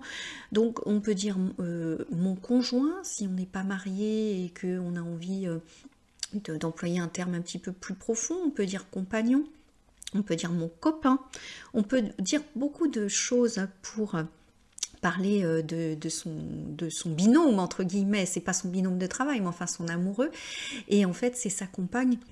Donc ils ne sont pas mariés. Alors là, il faut vraiment voir un peu comment les gens parlent d'eux. Certaines personnes parlent de leur couple en disant copain et copine, même s'ils sont dans une relation très sérieuse. Bon, ici, Carla, elle coupe un peu la poire en 2, elle est un peu au milieu, elle dit mon nouveau compagnon, c'est-à-dire la personne avec qui elle vit. Idir dirait Carla est ma compagne. Compagne, c'est le féminin de compagnon. Alors ici, après, je sortais avec un Français, on a un imparfait, puisqu'on utilise l'imparfait lorsqu'on parle d'une action qui dure pendant un certain temps. Donc, Carla a une relation avec un Français qui s'appelait Arthur, et elle va parler de ses qualités, donc charmant, Et encore une fois, vous voyez, on ne prononce pas le T parce que c'est un adjectif masculin. Je me suis rendu compte, en fait, ça veut dire elle a réalisé qu'elle n'était plus amoureuse. Et il m'a présenté, donc passé composé, donc elle a rencontré Idir et elle dit j'ai craqué, c'est-à-dire tout simplement elle est tombée amoureuse et elle a préféré vivre avec Idir plutôt qu'avec Arthur. Cependant, vous voyez, de temps en temps, donc parfois, ça veut dire de temps en temps, elle n'est pas sûre d'avoir bien pris la bonne décision et c'est pourquoi elle dit « je me demande ». Donc, elle aussi se pose de nombreuses questions sur son couple. Alors, on va en savoir un petit peu plus en lisant cette diapositive. C'est plus fort que moi, je pense encore à Arthur. Souvent, je me demande ce qu'Arthur fait, avec qui il parle, s'il a une autre copine. J'aimerais savoir s'il pense encore à moi ou si je suis dans sa friend zone pour toujours. Nous sommes restés amis. C'est pourquoi je ne peux pas lui poser la question. D'autant plus que je vais emménager avec Idir dans un appartement plus grand. Idir gagne plus d'argent et est plus ambitieux qu'Arthur, mais il est moins gentil et attentionné. Il est plus nerveux aussi. J'aimerais être en couple avec un homme équilibré qui me fasse vraiment vibrer. Alors ici, on a beaucoup de choses. Vous voyez, on a notamment plusieurs prononciations de plus. Donc, c'est plus fort que moi. On a quoi? Il gagne plus d'argent. Il est plus nerveux. Alors, comment on sait si on doit prononcer le S? C'est quand on va pouvoir remplacer par davantage. Vous voyez, on peut dire Idir gagne davantage d'argent. Mais on ne peut pas dire c'est davantage fort que moi. Vous voyez, donc on ne va pas prononcer le S, c'est plus fort que moi. Il est plus nerveux. On ne peut pas dire il est davantage nerveux aussi. On pourrait le dire, mais davantage c'est dans l'idée de amasser, si vous voulez, une quantité. L'argent peut être amassé, on peut avoir une plus grande quantité. Mais là, plus c'est un comparatif. En fait, elle compare Arthur et Idir, donc on dira plus. Il est plus nerveux aussi. L'appartement plus grand, vous voyez, l'appartement va donc être, comment dire, plus de mètres carrés. Et vous voyez, quand j'ai un article partitif, je dis plus d'argent, plus de mètres carrés. Tandis que quand j'ai directement l'adjectif qui suit, je dis plus grand, plus gentil. Voilà, petit moyen pour se rappeler un petit peu comment prononcer le S ou pas.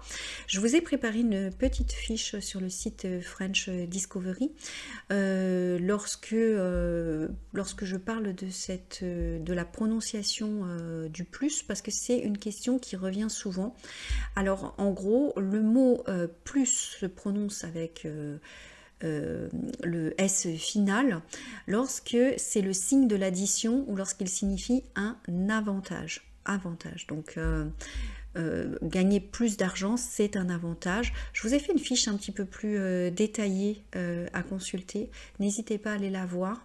En tout cas, on n'a pas même parlé, vous voyez, là on dit il gagne plus d'argent, mais par contre on dit plus grand, plus nerveux. Voilà un petit peu ce que je peux dire sur cette slide. En ce moment, Carla et moi, nous nous disputons souvent au sujet du partage des tâches ménagères. Carla trouve que je n'en fais pas assez. Moi, je n'ai pas l'habitude de faire le ménage. Ma mère ou mes sœurs s'en occupent. Avec Carla, c'est différent. Elle exige que je mette la main à la pâte. Dans son pays d'origine, le Danemark, c'est normal. C'est un peu nouveau pour moi. En plus, Arthur et elle sont restés très proches. Ils continuent de se voir. Cela n'arrange rien. Alors ici, on apprend un petit peu des choses sur le caractère d'Idir. On voit que comme beaucoup d'hommes, faire le ménage, c'est un petit peu compliqué pour lui, tout simplement parce qu'il n'a pas l'habitude. On ne voit pas forcément une envie de se soustraire à ses obligations. En tout cas, pour lui, c'est nouveau. Voilà, Carla a une vision plutôt égalitaire des choses. Et ici, donc, on voit la situation, elle se dispute pour quelque chose d'assez classique, à savoir les tâches ménagères et le juste équilibre entre ce que fait un homme et une femme dans le couple au niveau du quotidien. Alors, on a ici l'adjectif de fréquence souvent, donc l'opposé c'est parfois, vous voyez, parfois Carla pense à Arthur et souvent, c'est-à-dire de manière répétée. Je n'en fais pas assez ici donc, c'est-à-dire on parlait des tâches ménagères juste avant, donc c'est-à-dire que Carla considère, Carla trouve ici, ça veut dire Carla considère, qui dire ne participe pas assez au ménage. Alors on a un verbe pronominal s'en occupe, bien, donc ici en remplace le groupe faire le ménage, et donc d'habitude pour y dire ce sont la maman ou les sœurs qui font le ménage, mais avec Carla c'est différent. D'ailleurs elle exige, c'est-à-dire c'est impératif pour elle, qu'ils mettent la main à la pâte, c'est une expression qui signifie qu'il participe.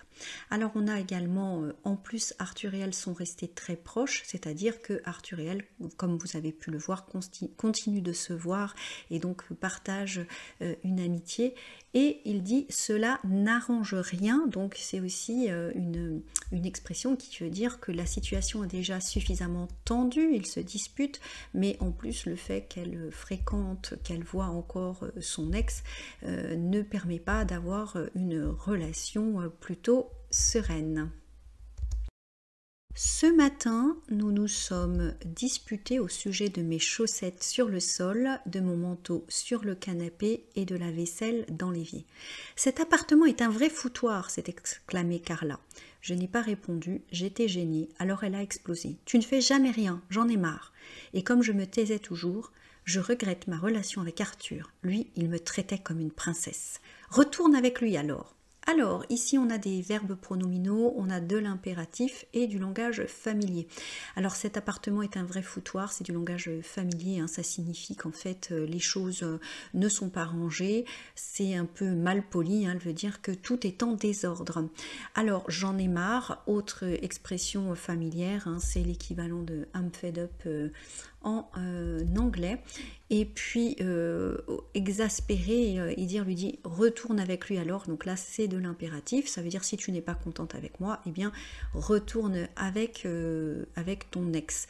Alors on a également beaucoup dans et sur. Alors comment choisir entre dans et sur? Eh bien, il faut connaître les caractéristiques de l'objet, hein, c'est-à-dire qu'il y a deux cas. Si l'objet en question est en volume, par exemple un fauteuil, on peut s'asseoir dans un fauteuil.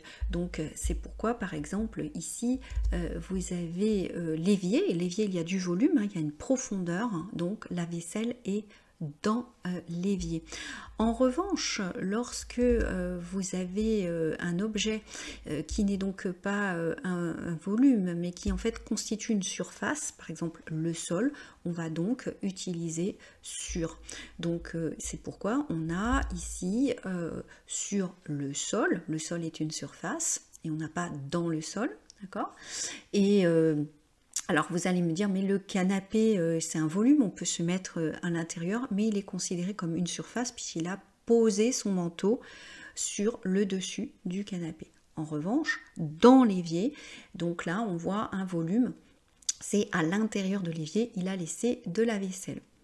Alors Idir nous raconte ce qui s'est passé avec Carla, donc il nous raconte cette dispute qui est terminée, donc il emploie le passé composé, c'est un résultat. Qu'est-ce qui s'est passé entre lui et Carla? Ils se sont disputés, d'où l'emploi du passé composé, et comme le verbe se disputer est un verbe pronominal, il y a donc la répétition, hein, c'est pour ça qu'on doit dire nous sommes disputés. Carla m'a fusillé du regard. Je passe au futur appartement tout à l'heure. Quand? A-t-elle dit froidement. Ce soir à 19h, tu m'accompagnes? Pas de réponse de Carla. Tu es toujours partante pour y vivre avec moi malgré ma fainéantise. J'essayais de faire de l'humour, mais Carla ne parle pas super bien le français. Elle est très premier degré. Oui, mais il faudra que les choses changent dans le nouvel appartement. Je ne suis pas ta bonne. Et elle est partie s'enfermer dans la chambre. Alors ici, il y a beaucoup de sens connotés, hein, beaucoup de connotations. Quand Carla m'a fusillé du regard, Carla n'a pas de pistolet, donc c'est-à-dire qu'elle l'a regardé avec un regard vraiment très fâché, hein, comme si elle lui donnait un coup de fusil, mais c'est au sens symbolique. Donc fusiller quelqu'un du regard, c'est le regarder d'une manière très énervée, pas du tout amoureuse, pas du tout amicale. On voit bien que ce couple est en pleine dispute, donc elle le regarde avec un regard courroucé, un regard énervé, hein, on pourrait dire. Alors également, je passe, ici je passe, c'est-à-dire il va se rendre, il va aller dans le futur appartement. Il vous avait dit précédemment qu'il allait déménager dans le Marais. Donc en fait, il va aller dans cet appartement et il demande à Carla si elle envisage de l'accompagner, de le rejoindre et quand, hein, donc c'est pour connaître à quel moment il va faire cette action. Eh bien il lui répond ce soir à 19h, donc 7h du soir, 19h, et il lui demande tu m'accompagnes. Ici vous voyez, c'est est-ce que tu viens avec moi? Lorsqu'on entend, on peut entendre ma compagne, mais non, en fait il lui demande est-ce qu'elle vient avec lui. Alors pas de réponse, donc Carla est encore fâchée, elle ne lui répond pas, et il lui dit tu es toujours partante pour y vivre. Alors ici la lettre Y qui se prononce I remplace le mot appartement, donc c'est pour vivre dans ce lieu. Et partante, ça veut dire être, c'est un synonyme d'être d'accord. Et il lui dit malgré ma fainéantise, donc fainéantise c'est laziness en anglais, c'est-à-dire en fait il ne fait rien au niveau des tâches ménagères. Il lui demande est-ce que tu es toujours partante, c'est-à-dire est-ce que tu as toujours envie de vivre avec moi? Et il explique qu'il essayait de faire de l'humour pour détendre l'atmosphère, mais que Carla, ne parlant pas bien le français, elle est très premier degré, c'est-à-dire elle ne comprend pas qu'il essaie de faire de l'humour, et bien sûr ça ne marche pas puisqu'elle va s'enfermer, et elle lui fait d'ailleurs une sorte de menace, hein. Il faudra que les choses changent dans le nouvel appartement, et elle lui dit je ne suis pas ta bonne, je ne suis pas ta bonne, ça signifie je ne suis pas ta domestique, et la menace qu'elle lui fait c'est en fait en gros si tu ne changes pas de comportement, je ne vais pas rester avec toi. Tu fais quoi pour midi? Ai-je crié à travers la cloison. Je vais déjeuner avec mon ex. Il y a un reste de pizza dans le frigo. Elle est revenue dans le salon. J'étais déçue. Tu te rends compte que tu devrais passer plus de temps avec moi et me cuisiner des petits plats? Elle a ri. Ah bon? Soit un peu évoluée. Elle m'a embrassée. Quelques instants plus tard, elle s'est évaporée au coin de la rue. Alors oui, hein, là le pauvre Idir, voilà, non seulement elle part déjeuner avec son ex, et puis en plus il y a un reste de pizza dans le frigo, vous voyez, elle va au restaurant, elle va aller manger du saumon, elle va passer un bon moment, et puis lui il va être tout seul avec son morceau de pizza qui reste. C'est un peu sinistre, hein, comme histoire d'amour. Voilà.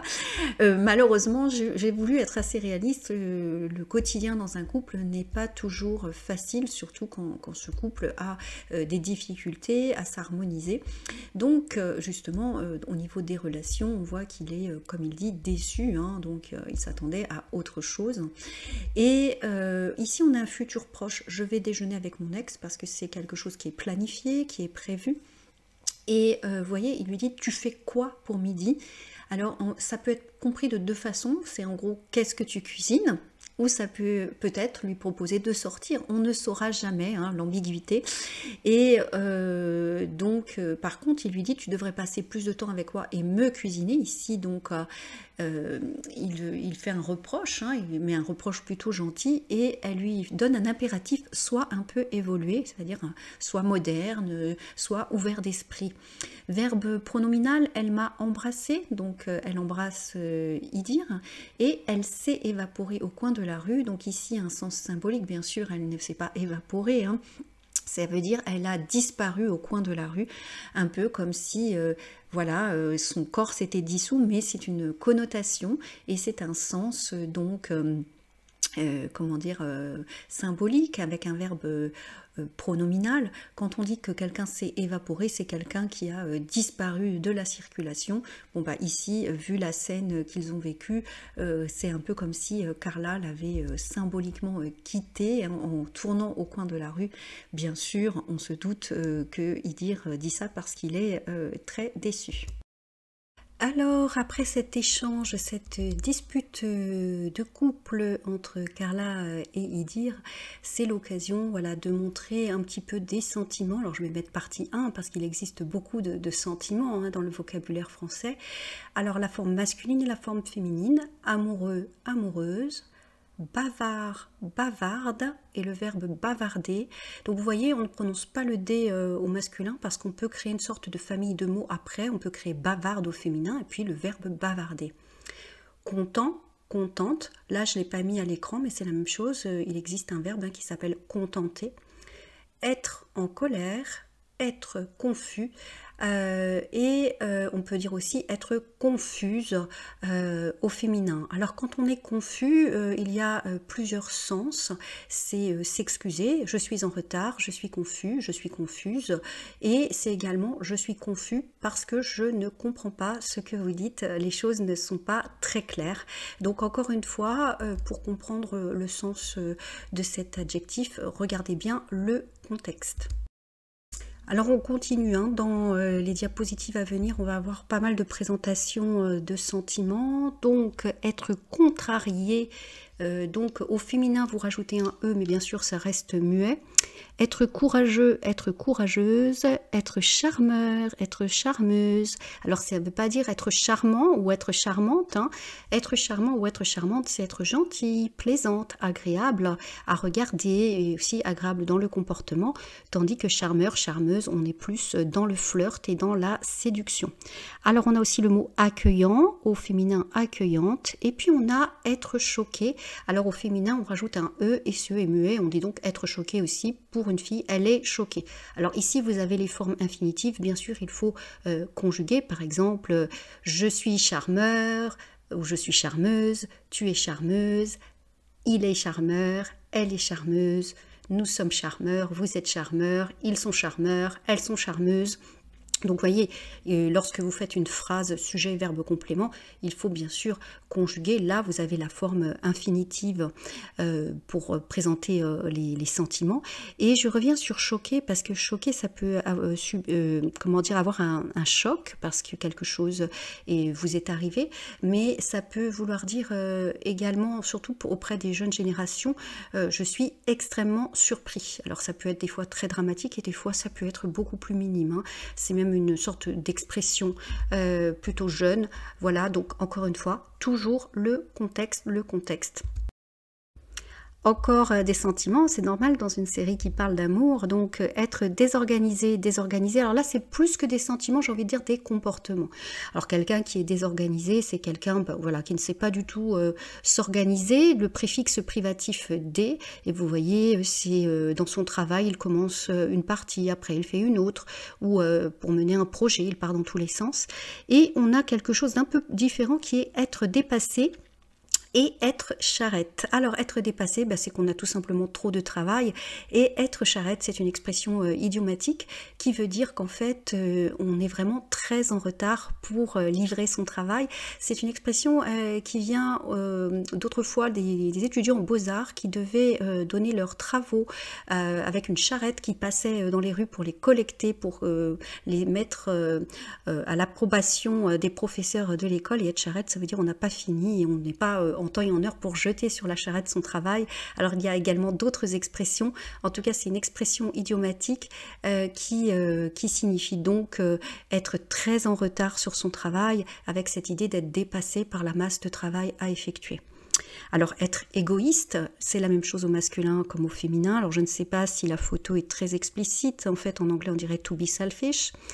Être vénal, alors vénal on met un E quand c'est pour le féminin, mais ça se prononce exactement de la même manière. Quand on dit une personne vénale, c'est une personne qui est, alors je vous ai mis greedy, envieuse, en fait surtout intéressée par l'argent.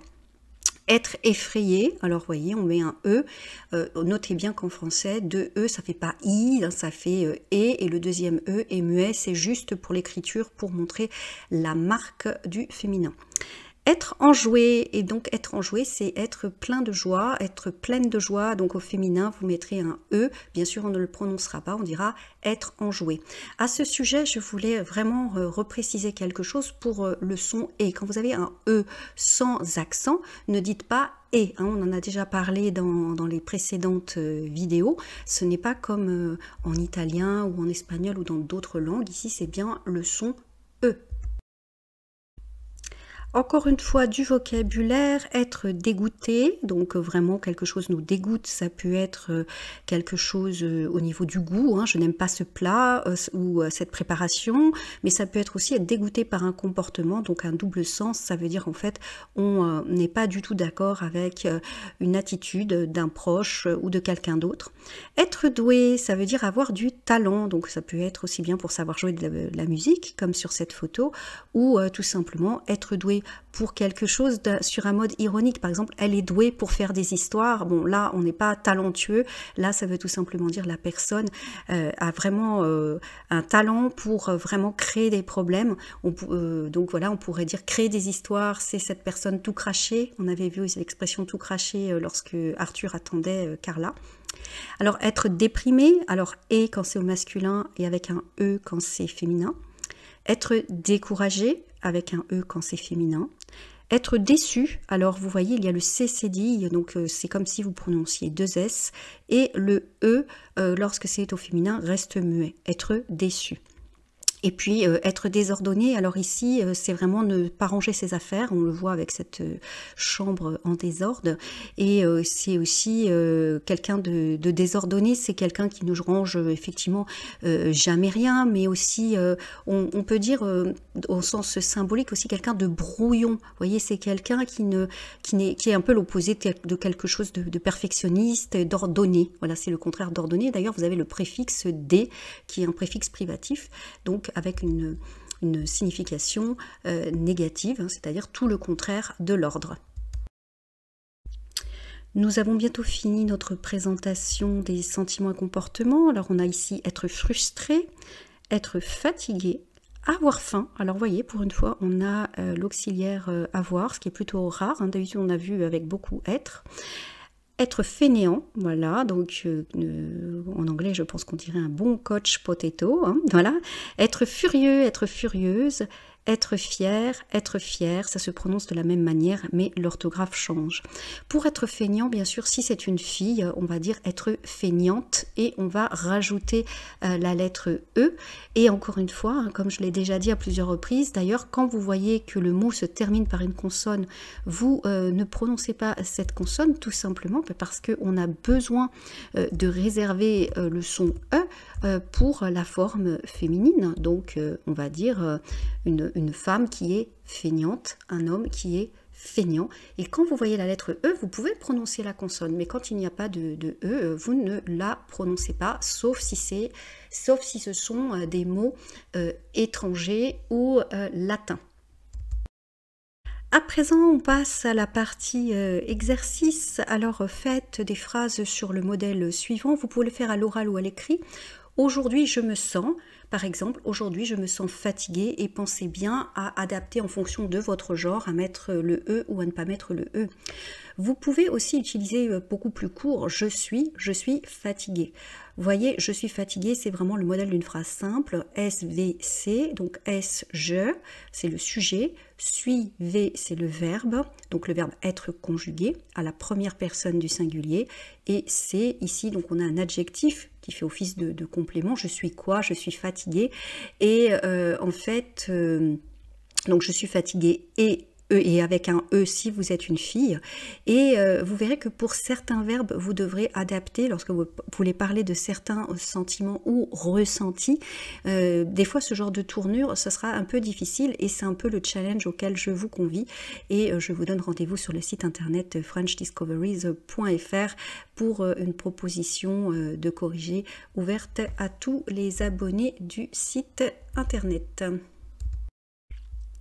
Alors, je pense que vous avez deviné qu'on va retrouver notre amie Paloma, notre DJ vraiment altruiste et sympathique qui veut trouver un logement pour son amie Giulietta. Alors, ce chapitre s'appelle « Convaincre Fabrice ». Quelle ambiance ce soir! Je m'amuse comme une folle. J'adore quand le public est réceptif. Certains soirs, il se filme sans danser. Pourquoi venir au club ? Les gens derrière leur téléphone ne transmettent aucune énergie pour un DJ. Ils valident juste leur vie. Ils postent des vidéos sur les réseaux sociaux pour exister. Ils ne profitent pas du moment présent. Pourtant, certains soirs, c'est magique. Les gens se lâchent. « Oh, mais c'est Fabrice qui se trémousse devant moi. » Alors ici, plusieurs verbes pronominaux, je m'amuse, donc le verbe s'amuser, donc ici qui est conjugué pour la première personne du singulier avec un M apostrophe parce que la première lettre du verbe amuser est une voyelle. Il se filme, alors vous voyez ici c'est le pluriel et donc il y a ENT mais on ne dit pas il se filmant, on dit il se filme. La même chose, se lâche. Donc il, troisième personne du pluriel, les gens, ça peut être remplacé aussi par une troisième personne du pluriel, même conjugaison avec ENT à la fin, mais bien sûr on ne dit pas en, on dit E. Il se filme, les gens se lâchent. Et puis Fabrice qui se trémousse, donc du verbe se trémousser. Alors, je m'amuse, bon ça vous connaissez, je l'avais mis en rose en raison du fait qu'il y a une élision. Il se filme, donc vous avez certainement et vous-même aussi déjà filmé des événements auxquels vous assistez. Les gens se lâchent. Alors, les gens se lâchent, là, c'est une expression qui veut dire qu'en fait, les gens s'amusent, les gens oublient les conventions et vraiment laissent libre cours à leur envie de danser et de s'amuser. Et puis, Fabrice qui se trémousse. Alors, se trémousse, c'est une façon de dire gentiment, joliment, qu'il danse. Voilà, il bouge. Alors, peut-être qu'il ne danse pas très bien, mais en tout cas, Paloma a beaucoup de tendresse pour Fabrice. Alors, elle le dit sur un ton qui est quand même agréable. Hein. Ce n'est pas un verbe négatif. Quand on dit il se trémousse sur la piste de danse, oui, bon, même si la personne ne danse pas très bien, ce n'est pas une critique. En revanche, si quelqu'un vous dit arrête de te trémousser comme ça veut dire arrête de te comporter comme ça, de te mettre en avant, de prendre des pauses. Voilà, mais là c'est plutôt gentil. Vous voyez qu'elle va dire également oh, on avait vu lorsque les personnes recevaient des SMS qui disaient tiens, ils étaient surpris, et là vous voyez il y a un oh qui traduit aussi l'effet de surprise, pas du tout l'effet d'être consternée. Elle est juste surprise parce que elle ne s'attendait pas à voir Fabrice lors de cette soirée. Alors là, on a l'avis de Paloma. C'est vrai que pour un DJ, voir des gens avec juste leur téléphone sans danser, c'est quelque chose qui est assez déprimant. Et également pour l'ensemble des artistes du spectacle vivant. Et Paloma nous donne ici son opinion. Elle l'exprime donc au présent simple. Quand elle dit « ils valident juste leur vie », en fait, elle fait une critique. Elle veut dire que les gens veulent montrer « t'as vu, moi je suis sortie, moi j'ai fait ça ». Et en fait, pour Paloma, les gens passent en fait à côté d'un bon moment. C'est vrai que certaines professions artistiques, c'est un échange d'énergie avec le public. Donc si le public reste statique et derrière un écran comme s'il regardait la télévision, c'est parfois problématique et déprimant pour les artistes. On continue, sachez que pour ceux qui ne veulent pas continuer et écouter les explications grammaticales, on écoute l'épisode complet avec le chapitre, vous pouvez avoir accès directement au chapitre sans mes commentaires. Fabrice est très coquet, il adore la couleur rose. Perso, le rose n'est pas ma couleur préférée, je préfère le jaune. Fabrice me sourit derrière ses lunettes noires. Je remarque qu'il n'est pas accompagné de son mec. C'est rare qu'il sorte seul. Je vais lui demander pourquoi. Et j'en profiterai pour lui parler à nouveau de Giulietta. Je suis sûre qu'il peut lui faire une petite place dans son grand appartement. Il a une chambre d'amis. Alors ici, dans cette diapositive, on parle de chambre d'amis. On avait parlé dans l'épisode numéro 2 des chambres de bonne. Une chambre d'amis, c'est une pièce supplémentaire que vous avez dans votre appartement ou dans votre maison. Et dans cette pièce, vous pouvez accueillir temporairement ou pour une durée plus ou moins longue, les gens que vous le souhaitez, généralement des amis ou de la famille. Alors, on a encore des verbes, un verbe pronominal, me sourit, verbe sourire à quelqu'un, Fabrice sourit à Paloma. Alors, c'est au niveau de la couleur que c'est intéressant. Vous voyez, couleur, c'est un mot féminin, donc on dit « il adore la couleur rose ». Mais lorsque l'on nomme le nom de la couleur, la règle, c'est qu'on dit « le rose », « le jaune ». Et alors je suis désolée, on entend un avion derrière moi, donc je répète, le rose, le jaune, c'est parce que lorsque l'on décrit juste la couleur sans mettre le mot couleur, ça devient masculin. J'aime le rose, j'aime le jaune. En revanche, il adore la couleur rose. Alors, lunettes noires, vous voyez que c'est au féminin pluriel parce que le mot lunette est un mot féminin pluriel. Donc, on va accorder en fait cet adjectif de couleur, hein, lunettes noires, ES. Alors, il y a aussi un peu de langage familier. Dans cet épisode, on a vu un petit peu du langage familier parsemé au travers des diverses diapositives avec son mec. Son mec, c'est son copain, son petit ami. On peut l'employer pour un garçon, pour une fille, enfin pour une fille qui parle de son copain ou pour un garçon qui parle aussi de son copain, comme vous avez compris que Fabrice est gay. Et donc, c'est pas du tout forcément péjoratif. Et même, il arrive que des fois dans des relations de couple, lorsqu'on se présente, quelqu'un dise oui, moi je suis le mec de Sophie, le mec de Valérie, etc., etc., le mec de Paloma. Donc là, Paloma, on ne sait pas d'ailleurs au niveau de son couple, hein, pour l'instant, si elle est célibataire ou pas. En tout cas, Fabrice est venu dans la boîte de nuit sans son copain et elle dit c'est rare qu'il sorte seul. Donc ça veut dire d'habitude, il est accompagné. Alors ici, vous voyez un emploi du futur proche. Je vais lui demander pourquoi. Parce que dès qu'elle va avoir fini de travailler, elle va aller lui parler, donc ça va être d'ici quelques heures ou quelques minutes, hein, on ne sait pas à quel moment de la soirée se situe l'action. Et j'en profiterai pour lui parler à nouveau de Giulietta, et là elle prend ensuite un futur simple, parce que la première action qu'elle va faire, c'est lui demander pourquoi tu es seule, et ensuite c'est encore d'insister pour savoir si Fabrice peut accepter d'héberger son ami. Et Paloma est très optimiste, elle est persuadée qu'il pourra accepter d'héberger Giulietta parce qu'il a un grand appartement, donc il a un grand espace. Et voilà, un petit peu naïvement, elle se dit, il n'y a pas de raison, il devrait accepter.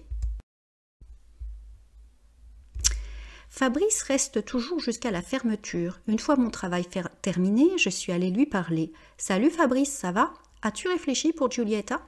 Il a éclaté de rire. « Tu es rigolote, Paloma, tu es vraiment obstinée. Giulietta est ma meilleure amie, je ferai tout pour elle. Elle vient travailler, elle ne te dérangera pas, ni toi, ni ton chéri, ai-je ajouté avec un clin d'œil. Oh, ne t'inquiète pas, je suis célibataire. » Alors, pour ceux qui suivent depuis le premier épisode, le mot célibataire, c'est quand on n'est pas en couple, donc une façon aussi de réviser ce vocabulaire en le revoyant fréquemment. Alors, on revoit également la tournure pour poser une question. C'est pas « est-ce que tu as réfléchi ?» Non, on met inversion sujet-verbe « as-tu réfléchi ?» Alors, dans les adjectifs, vous voyez, ils sont assez proches, donc un petit peu de familier. Tu es rigolote, donc ici, rigolote, ça veut dire tu es drôle, tu es amusante. Fabrice et Paloma ont une proximité, donc ils peuvent se permettre de parler de manière informelle. Après, il va lui dire « tu es vraiment obstiné », ce qui est plutôt diplomate. Alors le synonyme c'est « têtu », c'est-à-dire en fait, lorsque elle a une idée, c'est vrai qu'elle pense toujours à cette idée, à la réalisation de cette idée.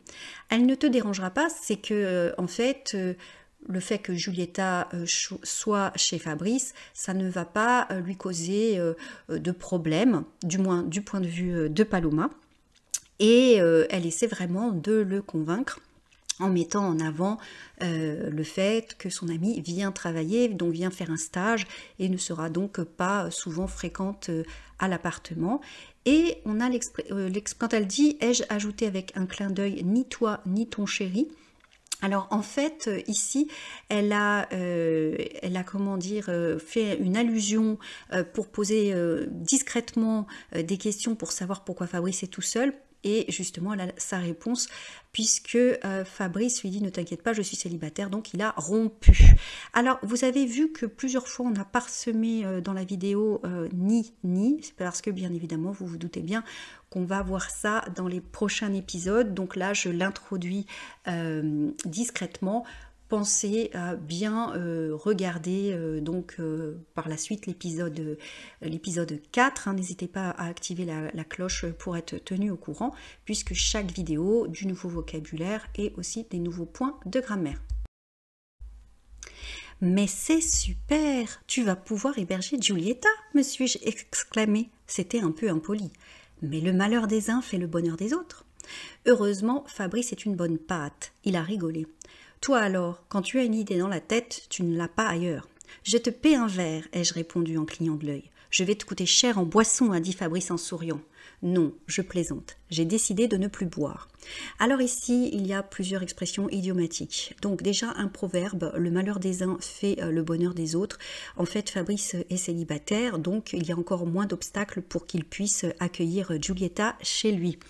Une bonne patte, alors une bonne patte, ça veut dire une personne agréable, une personne qui fait beaucoup de compromis, qui a beaucoup d'humour, qui ne s'énerve jamais, qui est vraiment donc une personne...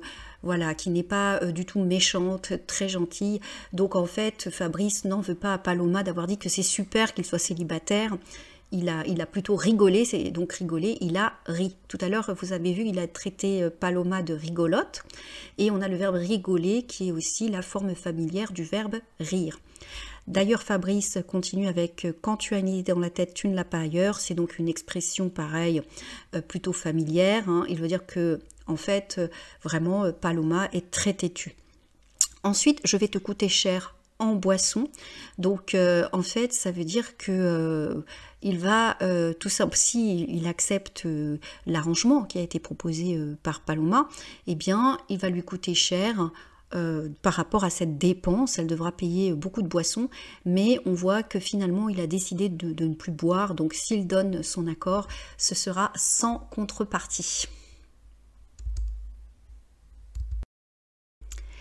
Et pour Giulietta, je ne voulais pas lâcher le morceau, je me disais qu'il pouvait céder. Elle est respectueuse, ta copine. Chez moi, il y a des règles. Dis-moi lesquelles, je suis sûre que Giulietta les respectera. Tout d'abord, pas de vaisselle dans l'évier, même un verre. Je suis maniaque, tu le sais. Ensuite, pas de télévision tard le soir. Pour finir, si elle écoute de la musique, elle doit le faire en silence. Écouter de la musique en silence? Je veux dire qu'elle doit mettre un casque. Ah, j'oubliais. Alors ici, c'est assez drôle, hein, puisque l'on voit que Fabrice, c'est quelqu'un qui est donc maniaque, donc quelqu'un qui aime que le ménage soit fait. Donc il dit pas de vaisselle dans l'évier, même un verre. Ça veut dire que il faut mettre ou dans le lave-vaisselle, la vaisselle sale, ou il faut laver la vaisselle. Mais il a donc ces petites habitudes de célibataire, on dirait ces habitudes de vieux garçon.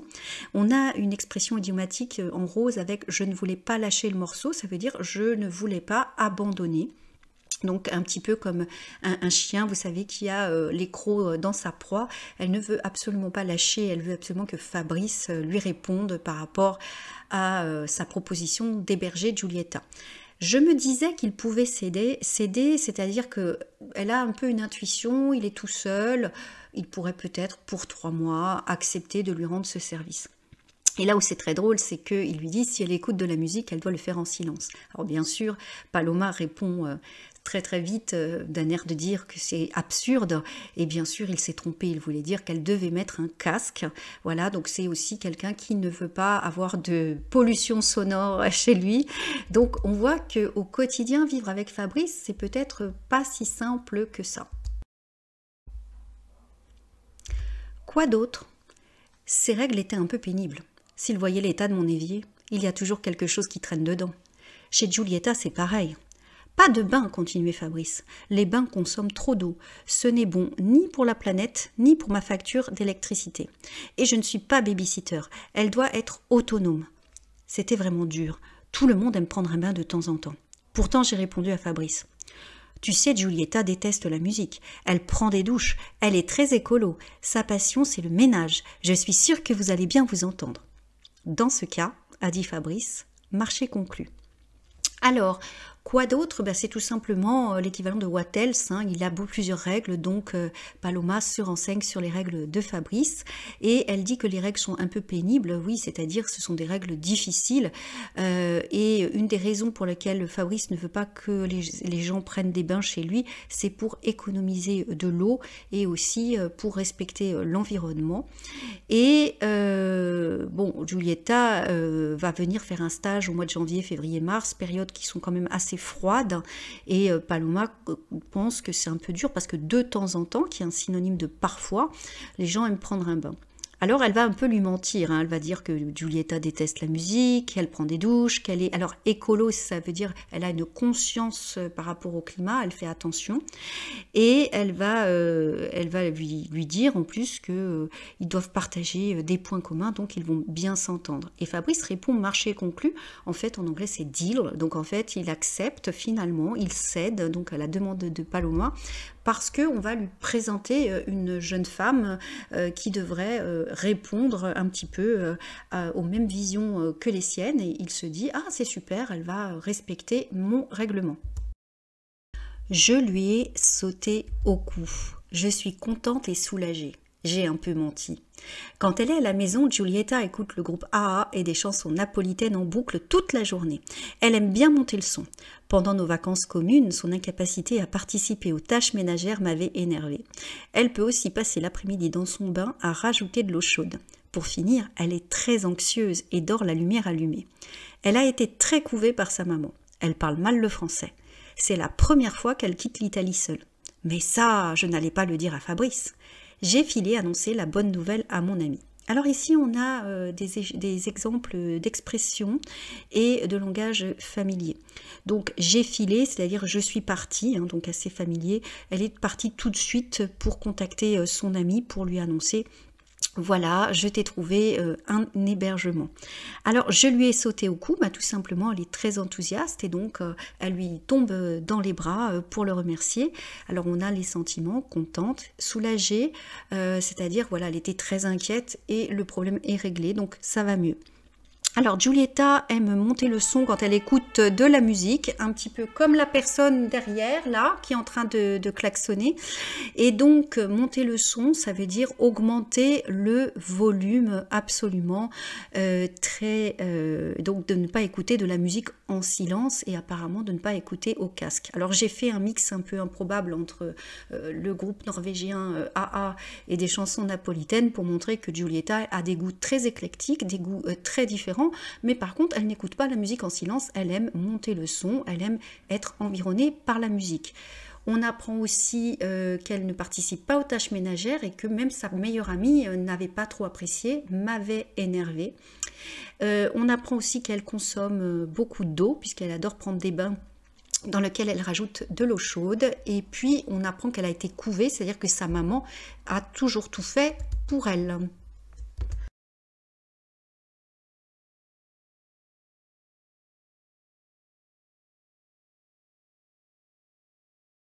Alors, en attendant de savoir si Giulietta et Fabrice vont réussir à avoir une colocation harmonieuse, nous allons regarder un peu de vocabulaire pour finir autour du texte, parler de son logement, les différentes pièces. Donc, vous avez ici la salle de bain, la salle à manger, la chambre à coucher, la cuisine, le couloir d'entrée et le balcon. On va ensuite prendre du vocabulaire et l'idée, ça serait donc de mémoriser donc le vocabulaire qui est très simple, mais quand vous débutez, pour vous, c'est pas si simple que ça. Donc pour les autres, vous pouvez tout simplement passer cette partie si vous trouvez que c'est facile, mais n'oublions pas que c'est un niveau pour A2 et même pour certains qui débutent le niveau A2. Voici quelques mots à connaître pour la semaine prochaine, surtout au niveau de la prononciation. Donc regardez les photos, les mots, mémorisez-les. Essayez d'apprendre toujours du vocabulaire. Donc c'est un vocabulaire facile pour les personnes qui débutent. Le français, ça n'est pas si difficile que ça. Surtout, il y a le genre. Quand vous apprenez un mot, apprenez toujours avec le genre. Pour les autres, vous connaissez, vous pouvez passer. La douche, la serviette, la baignoire, le tapis, les toilettes. Vous pouvez vous amuser à créer des sortes d'imagiers, on en avait parlé dans d'autres vidéos, créer des familles de mots, par exemple la baignoire, le verbe baigner, le bain, voyez, le tapis, est-ce que ce n'aurait pas un rapport avec tapissier? Faire des petites recherches comme ça, je dis ça, je ne dis rien. Vous savez que le but c'est de travailler aussi sur la langue, en tout cas mémorisez bien l'article et le genre, à chaque fois que vous apprenez un nouveau mot.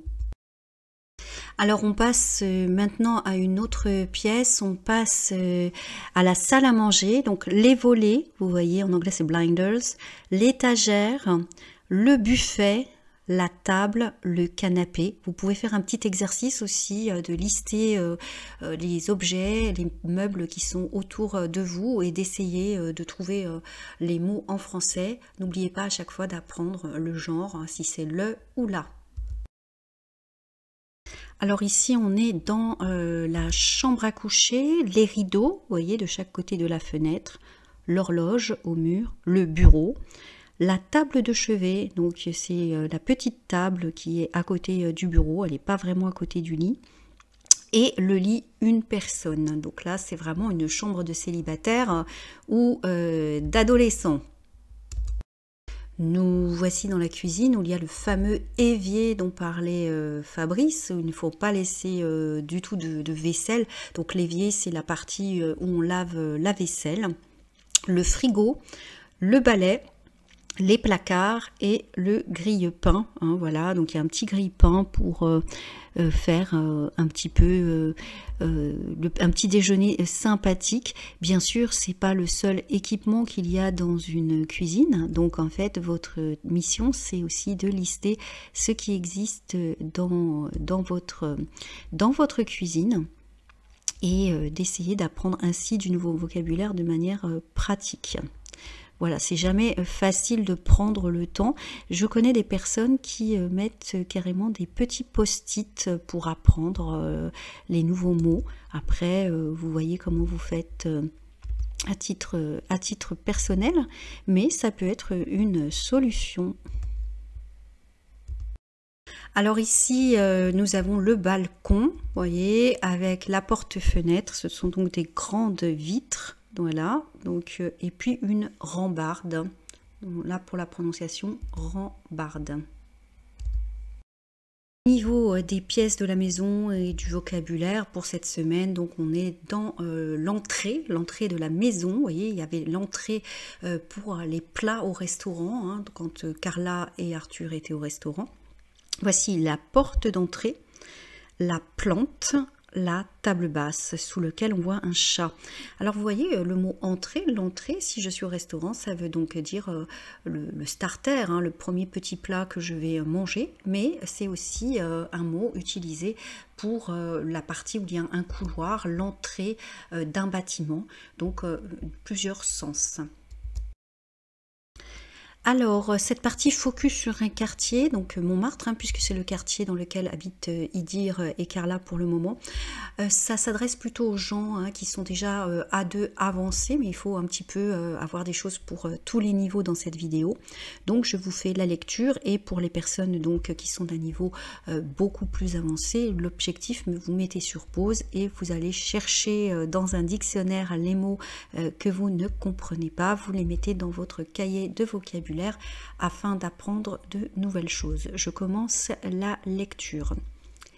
Célèbre quartier touristique, Montmartre a connu une renommée internationale avec le film Amélie Poulain. Le quartier a été fréquenté par les peintres de Montmartre, dont Picasso, Utrillo, Toulouse-Lautrec. Depuis 1904, la colonie d'artistes Le Bateau d'Avoir s'y est installée. Mais c'est surtout l'église du Sacré-Cœur et ses célèbres marches qui sont connues des touristes. Cette basilique a été construite par les habitants de Montmartre, qui était alors un village aux portes de Paris. Pendant le conflit de 1870 avec la Prusse, les habitants avaient fait un vœu à la Vierge Marie, promettant de bâtir une église s'ils étaient épargnés par les bombardements. Situé en hauteur, on accède à ce quartier très touristique via un funiculaire ou en grimpant courageusement les escaliers. Alors ici, vous avez un aperçu un petit peu des textes que vous êtes capable de comprendre et d'écrire quand vous terminez le niveau A2 avant de commencer le niveau B1. Donc pour les personnes qui débutent, apprendre un petit peu du vocabulaire comme on l'a vu avec les noms des pièces, c'est très bien. Pour les personnes un petit peu plus avancées dans le A2 aux portes du B1, je vous invite à travailler sur ce texte, à voir donc le vocabulaire inconnu, à regarder également la conjugaison, à regarder également comment les phrases sont construites. Ce sont des phrases plutôt complexes dans le sens où elles sont plutôt longues et voilà, ça vous permet aussi d'apprendre un petit peu plus de choses sur ce quartier. Et je vais vous laisser justement avec des images de Montmartre, une petite vidéo également. Et ensuite, pour ceux qui continuent de revoir la vidéo, eh bien voici le texte entier, donc tous les épisodes sans commentaire. Je me tais, il y a juste un petit peu de musique et vous allez pouvoir lire tout l'épisode 3 donc de Trouver l'amour à Paris. Je vous souhaite une agréable semaine et je vous dis à très bientôt. Donc ne quittez pas tout de suite, hein, pour ceux qui veulent voir l'épisode en entier sans commentaire, c'est juste après la vidéo de Montmartre qui dure quelques secondes.